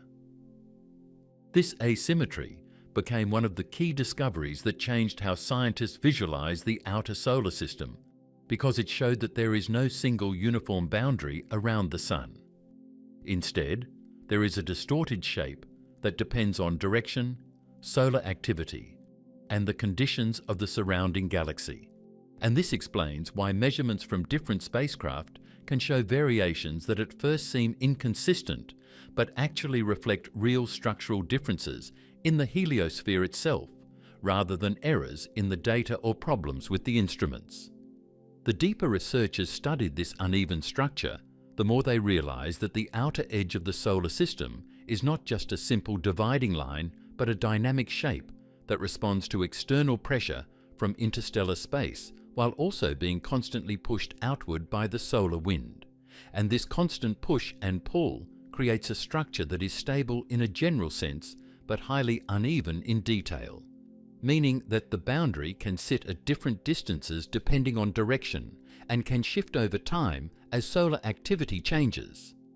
The idea of a razor-thin boundary added another layer of complexity to this picture, because earlier expectations suggested that Voyager would pass through a broad, gradual transition where solar particles slowly faded out and interstellar particles slowly increased over a wide region. But instead, the data showed that in certain regions the change happened over a much shorter distance than expected, almost as if the spacecraft was moving through a narrow layer where conditions shifted more sharply than the smooth gradient that many models had predicted. And this created confusion, because it did not match the idea of a wide, slowly fading boundary that had been used in earlier descriptions of the heliosphere. In some parts of Voyager's data, particle density changed abruptly rather than gradually, magnetic field strength shifted over shorter distances than expected, and plasma conditions showed signs of rapid variation that suggested the boundary region was not uniform but contained structures that could compress or stretch the transition over different scales, meaning that instead of one consistent boundary thickness, there were variations depending on location, solar conditions, and possibly even interactions with turbulence in the surrounding interstellar medium. This idea of a razor-thin transition in some regions and a wider transition in others led to a major shift in how scientists thought about the heliopause, because it suggested that the boundary is not a simple surface, but a complex layer where different physical processes overlap, including pressure balance, magnetic field interaction, and particle mixing. And these processes do not occur evenly across space, but can concentrate in certain regions, creating sharp changes in data over relatively small distances compared to the vast scale of the heliosphere itself. One of the most unexpected pieces of information coming from Voyager during this period was the detection of plasma waves that could be converted into sound frequencies, not because space contains sound in the usual sense, but because plasma behaves in ways that allow its oscillations to be measured and translated into audio signals. And when scientists converted these measurements, they heard patterns that sounded like rising and falling tones, often described as whistling structures, which were not actual sound waves traveling through air, but representations of electron density vibrations moving through plasma in space. These plasma waves are created when charged particles interact with magnetic fields and create oscillations in the surrounding medium. And when Voyager passed through regions where the density of these particles changed, the instruments detected these fluctuations and recorded them as frequency variations, which could then be translated into audible sound for analysis, allowing scientists to study the behavior of plasma in a way that is easier to interpret than raw numerical data, even though the actual phenomenon is entirely physical and has nothing to do with sound traveling through a medium like air or water. What made these plasma wave recordings especially important was that they provided another layer of evidence about the structure of the heliopause and the surrounding interstellar environment, because the patterns of these oscillations changed depending on whether Voyager was inside the heliosphere, near the boundary region, or moving into interstellar space. And this gave researchers another tool for understanding how the transition between these regions behaves in real conditions, rather than theoretical models. The radiation environment outside the heliosphere. Voyager moved into a region where the protection of the Sun was no longer acting in the same way it did inside the solar system, and this change did not appear as a sudden visual shift or a dramatic event that could be seen or felt, but instead showed up through numbers arriving slowly on Earth, where scientists noticed that the level of radiation around the spacecraft was no longer shaped mainly by the solar wind, but by particles coming from the wider galaxy. And this change meant that Voyager was now being exposed to a much harsher environment than anything it had experienced while still inside the heliosphere. Inside the heliosphere, even though space is already extremely dangerous by human standards, the Sun still provides a kind of shielding effect because the solar wind pushes outward and creates a protective region that reduces the intensity of many high-energy particles coming from outside the solar system. And this does not stop all radiation, but it does shape the overall environment so that the inner solar system exists in a relatively controlled radiation zone compared to what lies beyond it, where Voyager eventually travelled. Once Voyager crossed into interstellar space, the balance changed, and radiation levels became noticeably higher, because the spacecraft was no longer inside the protective influence of the solar wind, meaning that high-energy particles from supernova explosions and other cosmic sources could reach it more directly. And instead of being partially blocked or deflected by the heliosphere, these particles now struck the spacecraft in a more continuous and unfiltered way, creating a radiation environment that was fundamentally different from anything experienced closer to the Sun.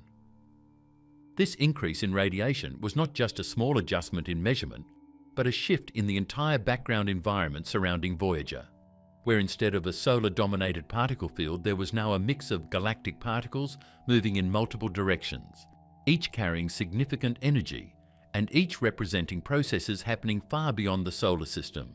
And this meant that every instrument on Voyager was now operating in a region shaped by conditions that had been building across the galaxy over millions or even billions of years.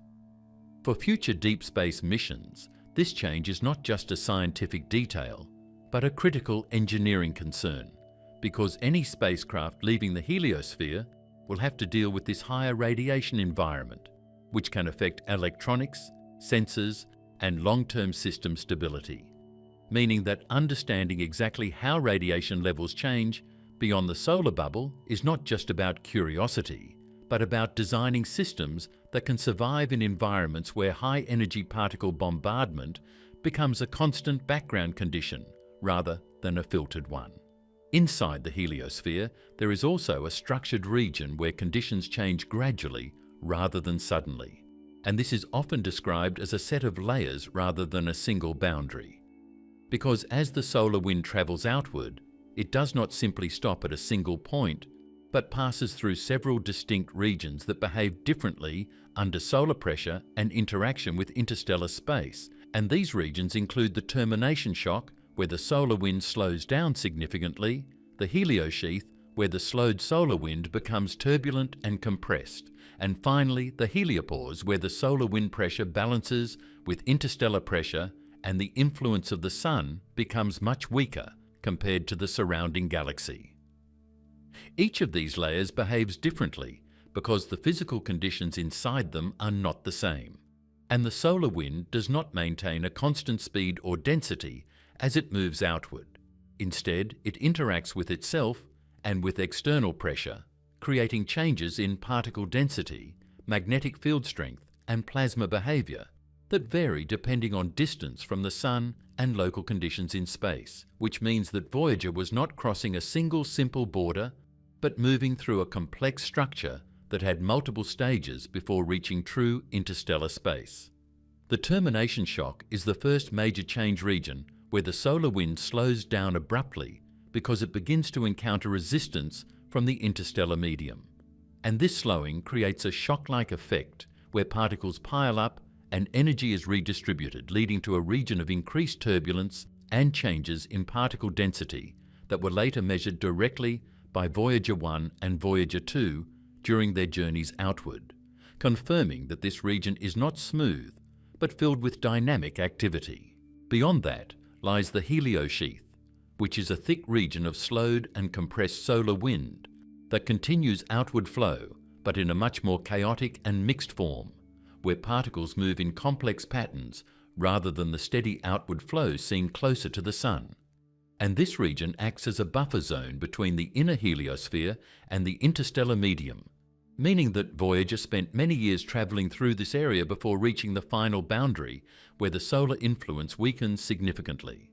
The heliopause itself marks the outermost boundary of this system, but even this region is not a sharp surface, because the transition between solar-dominated space and interstellar space happens over a range of conditions rather than at a single exact distance. And this makes the entire outer solar system structure more like a layered system embedded within the galaxy, rather than a simple bubble with a fixed edge. As Voyager continued operating in this environment, another major challenge was unfolding back on Earth, and that was the gradual loss of available power on board the spacecraft.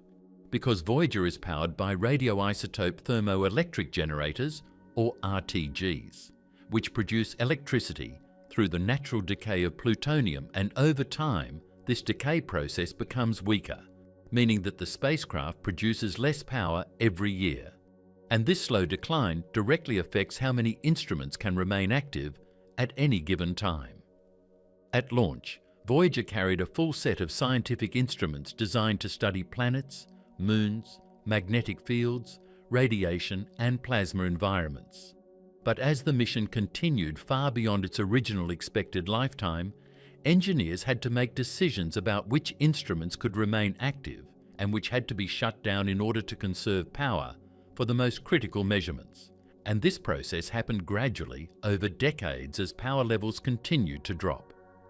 The selection of which instruments to keep running was not random, but based on scientific priority.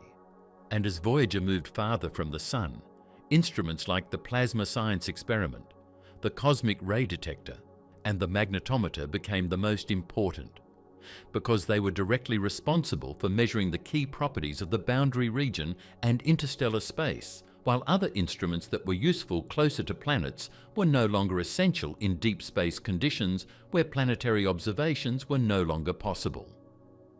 This careful balancing of limited power created a situation where Voyager was still scientifically valuable, but operating under extremely tight constraints, where every decision about energy usage mattered, and where engineers had to plan far ahead, because once an instrument was shut down, it could not be easily restarted, meaning that the spacecraft was gradually being reduced to its most essential scientific functions, while still continuing its journey into unknown regions.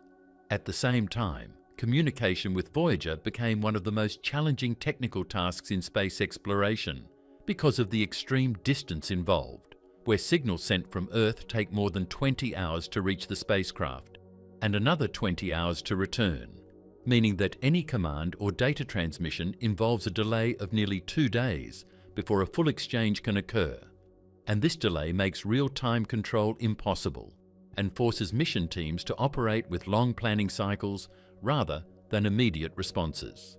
By the time signals from Voyager reach Earth, they are incredibly weak due to the immense distance they have traveled, spreading out over space and losing strength as they move away from the source. And by the time they arrive, they are so faint that they can only be detected by some of the largest and most sensitive radio antennas ever built, which are part of NASA's Deep Space Network, a global system of massive dishes located in different parts of the world to ensure continuous communication with distant spacecraft. These antennas work together to collect the weak signals arriving from Voyager, amplifying them and extracting meaningful data from what would otherwise be lost in background noise.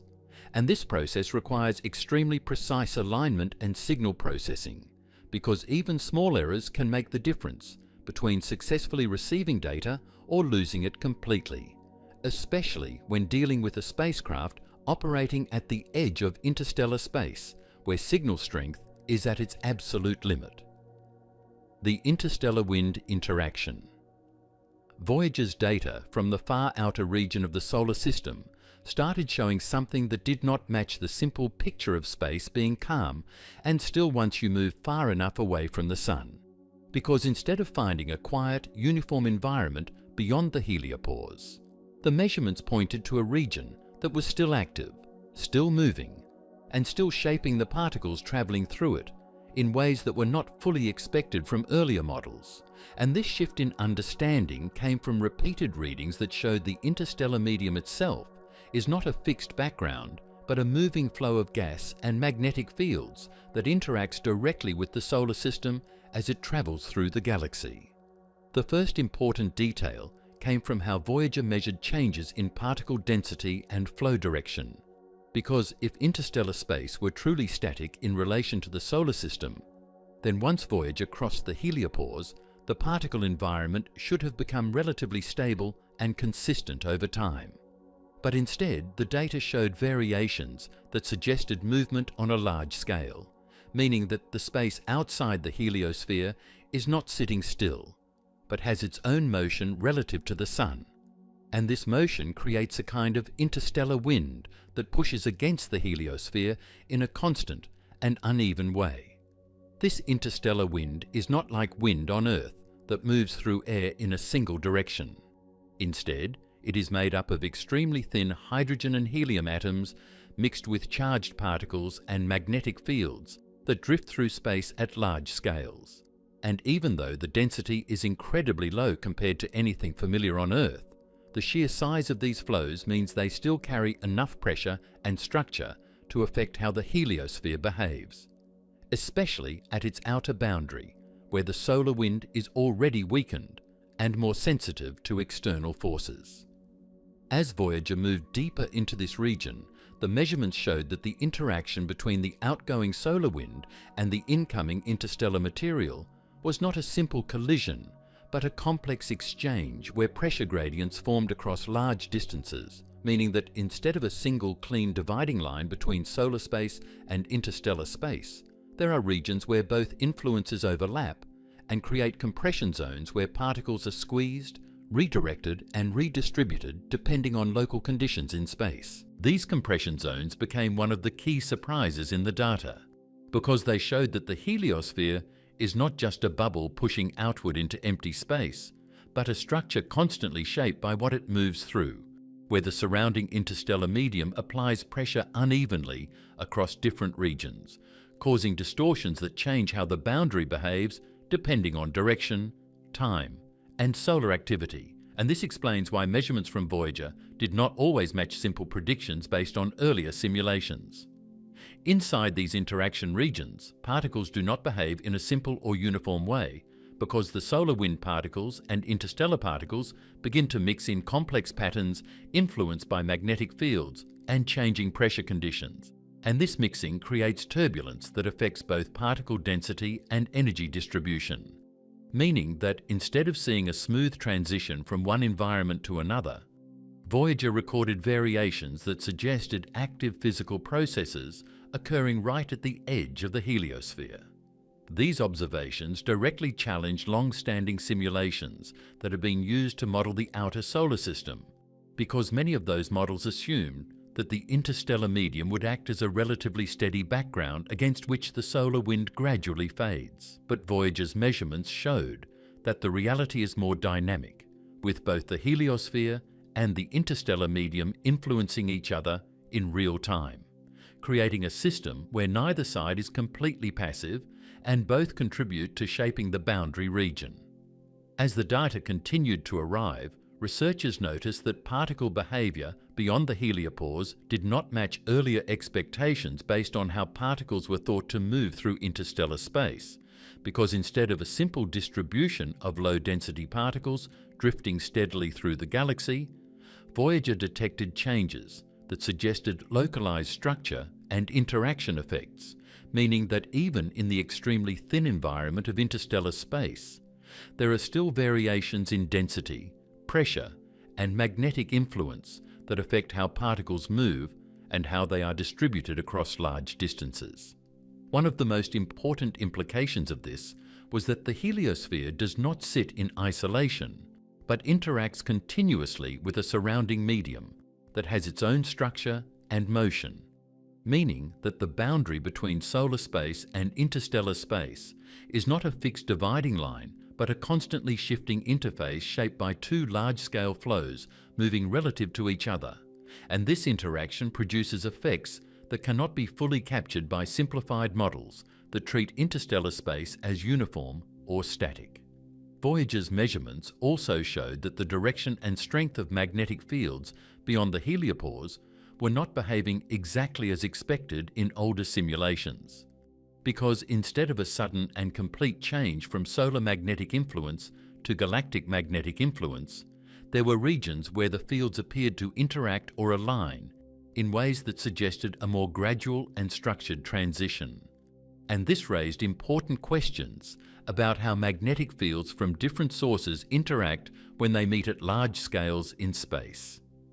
These magnetic interactions are not visible in a traditional sense, but can be detected through the movement of charged particles, and Voyager's instruments recorded subtle changes in particle trajectories that indicated the presence of structured magnetic influence even after crossing into interstellar space, meaning that the influence of the Sun does not simply stop at a clean boundary, but can extend in complex ways depending on how magnetic fields connect and interact with the surrounding environment. The presence of these unexpected interactions forced scientists to reconsider how simulations of the heliosphere are built, because many older models assumed smoother transitions and more predictable particle behavior. But Voyager's data revealed that the real environment is shaped by multiple overlapping processes, including solar wind pressure, interstellar wind pressure, magnetic field alignment, and localized turbulence, all acting together to create a boundary region that is far more complex than a simple spherical model would suggest. As more data accumulated, it became clear that even small differences in local conditions could produce noticeable changes in particle measurements, meaning that Voyager was not just passing through a uniform boundary, but moving through a region where conditions vary continuously over large distances. And this variability helps explain why earlier predictions sometimes differed from actual observations, since the environment itself is not uniform enough to be captured by simple assumptions. The interaction between solar and interstellar flows also produces long-term structural effects on the heliosphere itself, because as the solar system moves through the galaxy, the pressure from interstellar material shapes the outer boundary, compressing it in some directions while allowing it to stretch in others. And this ongoing process means that the heliosphere is constantly being reshaped by its motion through space, making it a dynamic structure rather than a fixed object. The magnetic ribbon mystery, Ibex connection. The strange thing about Voyager's journey is that even after decades of travel away from the Sun, The spacecraft was still not just collecting simple measurements from empty space, but instead revealing patterns that forced scientists to look beyond Voyager itself and bring in completely separate observations from other missions. Because one of the most unexpected discoveries related to the outer solar system did not come directly from Voyager at all, but from a different NASA mission called IBEX, which was designed to study how energetic particles behave at the boundary of the heliosphere. And what it detected added a new layer of complexity that made the outer edge of the solar system even harder to describe using simple models. IBEX, which stands for Interstellar Boundary Explorer, was not travelling outward like Voyager, but instead was orbiting Earth while observing energetic neutral atoms that come from the region where the solar wind meets interstellar space. And when scientists analysed the data from IBEX, they found something that did not fit into existing expectations. A narrow and surprisingly well-defined band of energetic particles forming a long structure across the sky that appeared much more organised than anyone had predicted. And this structure became known as the ribbon, because of how it stretched across space in a thin, elongated pattern rather than being spread evenly in all directions. The existence of this ribbon immediately created questions, because it suggested that the boundary region of the heliosphere was not just a simple spherical shell where particles slowly fade out, but instead contained structured features on a very large scale that were shaped by interactions between the solar wind and the magnetic field of the galaxy itself. And this was important because Voyager was also moving through this same general boundary region, meaning that its local measurements could potentially be influenced by the same large-scale structures that IBEX was detecting from a completely different observational method. As researchers compared IBEX data with Voyager measurements, patterns began to emerge that linked the two sets of observations in subtle but important ways, because Voyager had already been showing unexpected behaviour in particle densities, magnetic field alignments and plasma conditions near the heliopause, and the IBEX ribbon provided a possible large-scale explanation for why those local measurements might not follow simple predictions, since the ribbon suggested that the interaction between the solar wind and the interstellar magnetic field is not uniform, but instead organised into extended structures that can influence particle motion across vast distances. The most important implication of the IBEX ribbon is that it appears to be connected to how the interstellar magnetic field interacts with the outer heliosphere.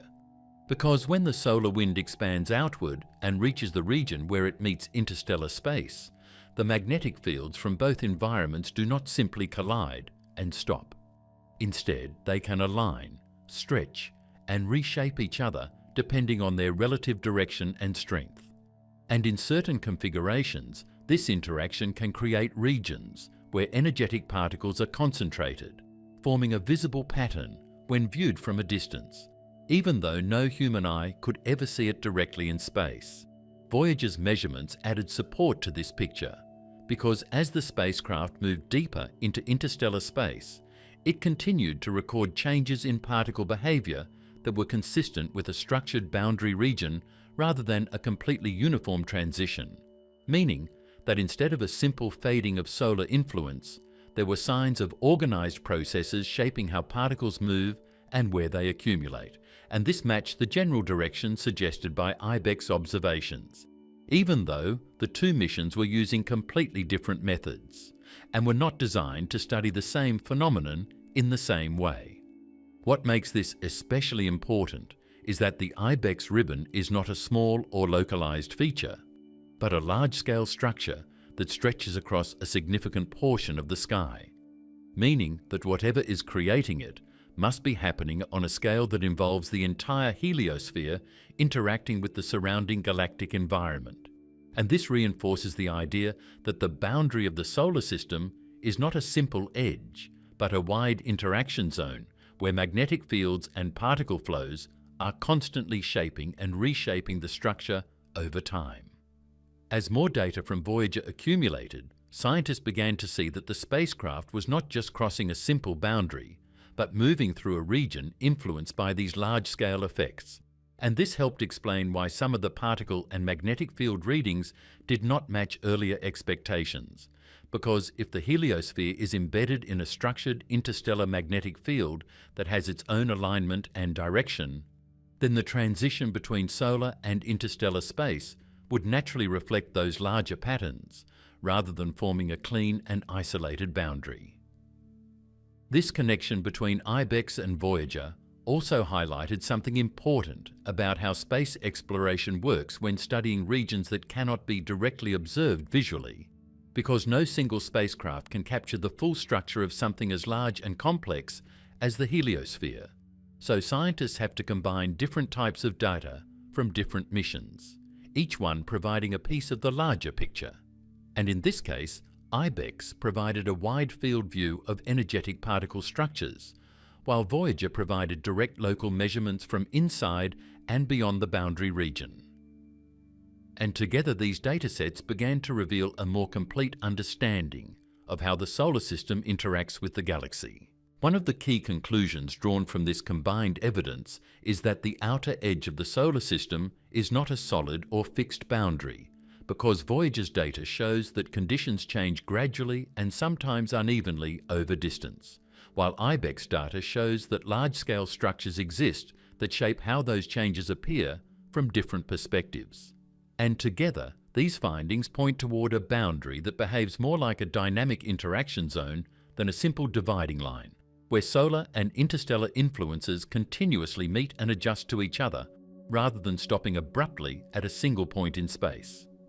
This understanding also changes how the solar system itself is viewed, because instead of being an isolated system floating in empty space, it becomes part of a much larger environment where the Sun's influence extends outward, but eventually blends into the surrounding galactic medium. And this means that the solar system is not separated from the galaxy by a hard edge, but is embedded within it, with the heliosphere acting as a moving region of influence rather than a fixed container. Voyager's direct measurements reinforce this picture because as the spacecraft travelled farther from the Sun, it continued to detect variations in particle density, magnetic field structure, and plasma behaviour that were not consistent with a simple boundary crossing, but instead suggested ongoing interaction between two large systems. And this interaction appears to be influenced by both local conditions near the spacecraft and larger structures like the IBEX ribbon that extend far beyond the immediate region of measurement. The combination of Voyager's in situ data and IBEX's large-scale observations has made it increasingly clear that the edge of the solar system is not a place where one environment ends and another begins in a clean break, but instead a region where solar wind pressure, interstellar wind pressure, and galactic magnetic fields all overlap and influence each other, creating a complex environment where particles can be guided, compressed, or redirected depending on the structure of the surrounding fields. This overlapping interaction zone also helps explain why earlier models struggled to predict exact conditions at the heliopause, because those models often assumed a simpler structure where the heliosphere expands into a relatively uniform interstellar medium. But real measurements show that the interstellar medium itself contains structure and flow, meaning that the heliosphere is constantly responding to a moving and shaped environment rather than pushing into empty and uniform space. Why scientists did not expect these results. The way the outer solar system behaved in Voyager's data did not match what many earlier scientific models had been built to predict, and this gap between expectation and reality did not come from lack of intelligence or effort, but from the simple fact that those models were created using extremely limited information compared to what Voyager eventually provided after it began sending measurements from regions no spacecraft had ever reached before. Before Voyager entered the outer boundary region, most understanding of the heliosphere came from indirect observations made much closer to Earth and from theoretical calculations that had to fill in large gaps where no real data existed. And because of those gaps, the heliosphere was often treated as a relatively smooth and symmetric structure shaped mainly by the outward flow of the solar wind, pushing against a mostly uniform interstellar medium, which made the system easier to describe mathematically but also introduced assumptions that later turned out to be too simple for the actual conditions Voyager encountered. Those earlier models often assumed that once the solar wind reached far enough from the Sun, it would gradually slow down and fade into interstellar space in a fairly predictable way, with a boundary that would be broad but still relatively smooth, and with changes in particle density and magnetic fields occurring over large distances rather than sudden shifts, because that matched the limited measurements available from spacecraft operating closer to the inner solar system, where conditions were still dominated by the Sun. And there was no direct evidence at the time showing how the heliosphere behaved at extreme distances where the solar wind becomes very weak and interstellar forces begin to play a stronger role. As Voyager moved outward and began sending back data from these unexplored regions, it became clear that some of these assumptions were incomplete because the spacecraft recorded changes that were sharper, more structured, and more variable than expected, especially in particle density, cosmic ray levels, and magnetic field behavior. And these changes did not always match the smooth transition that earlier models had predicted, meaning that the actual boundary region was not behaving like a simple fading zone, but instead showed signs of complex interactions that had not been fully captured in previous theoretical work. One of the key reasons these results were not expected is that interstellar space itself had been misunderstood in terms of pressure conditions, because earlier models often treated the interstellar medium as a relatively uniform background environment with low density and consistent properties. But Voyager's measurements, combined with other space observations, showed that this medium is not uniform at all. Instead, it contains variations in density, magnetic field structure, and particle flow that can change over large distances. And these variations directly influence how the heliosphere interacts with its surroundings, meaning that the boundary between solar and interstellar space is shaped not only by the Sun's outward pressure, but also by the uneven and dynamic conditions of the surrounding galaxy. This mismatch between simplified assumptions and actual conditions became more important as Voyager approached the heliopause, because the spacecraft was no longer just measuring gradual changes over long distances, but was instead entering a region where small variations in external pressure and magnetic alignment could produce noticeable effects in particle behavior. And these effects revealed that the heliosphere responds to its environment in a more complex way than earlier models could fully describe, especially when considering long-term interactions between the solar wind and the interstellar medium over millions of years. As more data accumulated, scientists began revising earlier models to account for these unexpected behaviors. And this revision process did not happen quickly because the data itself was complex and sometimes contradictory, requiring careful analysis across multiple instruments and long time periods to separate real physical changes from temporary fluctuations or instrument limitations. But over time, a clearer picture began to emerge, showing that the heliosphere is not a simple spherical structure, but a highly dynamic system shaped by both internal solar processes and external galactic influences acting together in ways that can vary depending on direction and local conditions. The longevity problem, a machine built for 5 years, surviving 50 Voyager, was originally designed as a short-term planetary exploration mission, built to operate for only a few years during its encounters with Jupiter and Saturn, and nothing in its original engineering plan required it to function for decades after those planetary flybys were completed. Yet the spacecraft continued operating far beyond its expected lifetime, slowly transitioning from a planetary explorer into an interstellar probe that was never originally planned, but became possible because of the strength of its engineering and the careful management of its systems over time. And this unexpected longevity created a completely new set of challenges that engineers had to deal with as the mission extended far beyond its intended duration.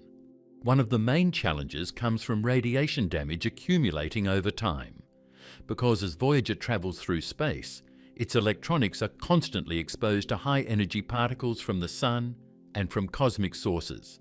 And over decades, this exposure slowly degrades components, affects memory systems, and introduces risks of unpredictable behavior in instruments that were designed for much shorter operational periods, meaning that every part of the spacecraft becomes more fragile as time passes, even though it continues to function and send valuable scientific data.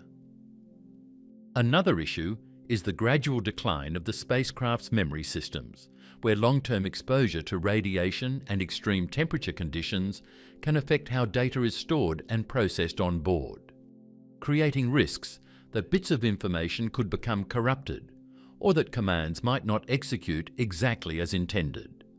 And while engineers have developed methods to manage and correct these issues from Earth, the increasing distance and limited communication capacity make it harder to address problems quickly when they arise, requiring careful planning and constant monitoring of the spacecraft's health. In addition to radiation and memory risks, the instruments themselves are operating far beyond their original design limits, meaning that components built for a few years of data collection are now being used for decades of continuous operation in an environment that is colder, darker, and more distant than anything they were originally tested for. Yet many of these instruments continue to function with surprising stability, including key systems such as the magnetometer and cosmic ray detectors, which remain essential for understanding the boundary between the heliosphere and interstellar space. Because of limited power from the radioisotope thermoelectric generators, engineers have had to carefully prioritize which instruments remain active, gradually shutting down non-essential systems over time in order to conserve energy for the most important measurements. And this process has turned Voyager into a minimal but highly focused scientific platform, where only the most critical instruments continue operating while the rest are permanently powered down, allowing the spacecraft to extend its mission life far beyond initial expectations, but also reducing the variety of data it can collect. The final data stream concept, future of Voyager. As Voyager continues moving farther from the Sun and deeper into interstellar space, there is a growing understanding that communication with the spacecraft will eventually become impossible, not because the spacecraft will stop functioning immediately, but because the signals it sends back will become too weak to detect even with the largest and most sensitive radio antennas on Earth. And this gradual fading of communication represents a natural endpoint to the mission, even though the spacecraft itself may continue traveling through space long after contact is lost. The signals from Voyager are already extremely weak by the time they reach Earth, requiring the use of massive radio dishes that form part of the deep space network to collect and amplify the data. And as distance continues to increase, these signals will become even weaker, eventually reaching a point where they are indistinguishable from background noise in space, making it impossible to extract meaningful information even though the spacecraft may still be transmitting. When that final loss of communication occurs, Voyager will continue its trajectory silently, still moving outward through interstellar space, carrying its instruments and onboard records of humanity's presence, but without any way for Earth to receive updates, meaning that the spacecraft will effectively become a silent object traveling through the galaxy, continuing its path long after its ability to communicate has ended. And this silent phase represents a transition from an active scientific mission to a long-term artifact of human exploration drifting through interstellar space. Even after communication is lost, Voyager will continue its motion through the galaxy for an extremely long time, because there is no significant friction or resistance in space to stop it, meaning that it will travel indefinitely unless it encounters an external force or object, and this gives it a kind of long-term presence beyond any human technological system currently in operation on Earth, since no existing spacecraft or communication system is designed to operate or maintain contact over such extreme distances and timescales. This extended trajectory places Voyager in a unique position compared to all other human-made objects, because it will eventually outlast Earth-based technological continuity, meaning that long after current communication systems, spacecraft programs, and even civilizations change or evolve, Voyager will still be moving through interstellar space, carrying its physical structure and scientific instruments, silently continuing its journey beyond the reach of any active control or observation, becoming a long-term presence in the galaxy shaped entirely by the momentum it carries from its launch in 1977 and the vast emptiness of the space it now travels through without interruption. Voyager's data shows there is no solid outer wall to the solar system, only a slow fading of the Sun's influence into interstellar space, where both solar and galactic forces mix across a wide transition zone instead of meeting at a sharp edge, while the spacecraft continues drifting outward, still sending weak signals from deep inside the galaxy far beyond anything built before it.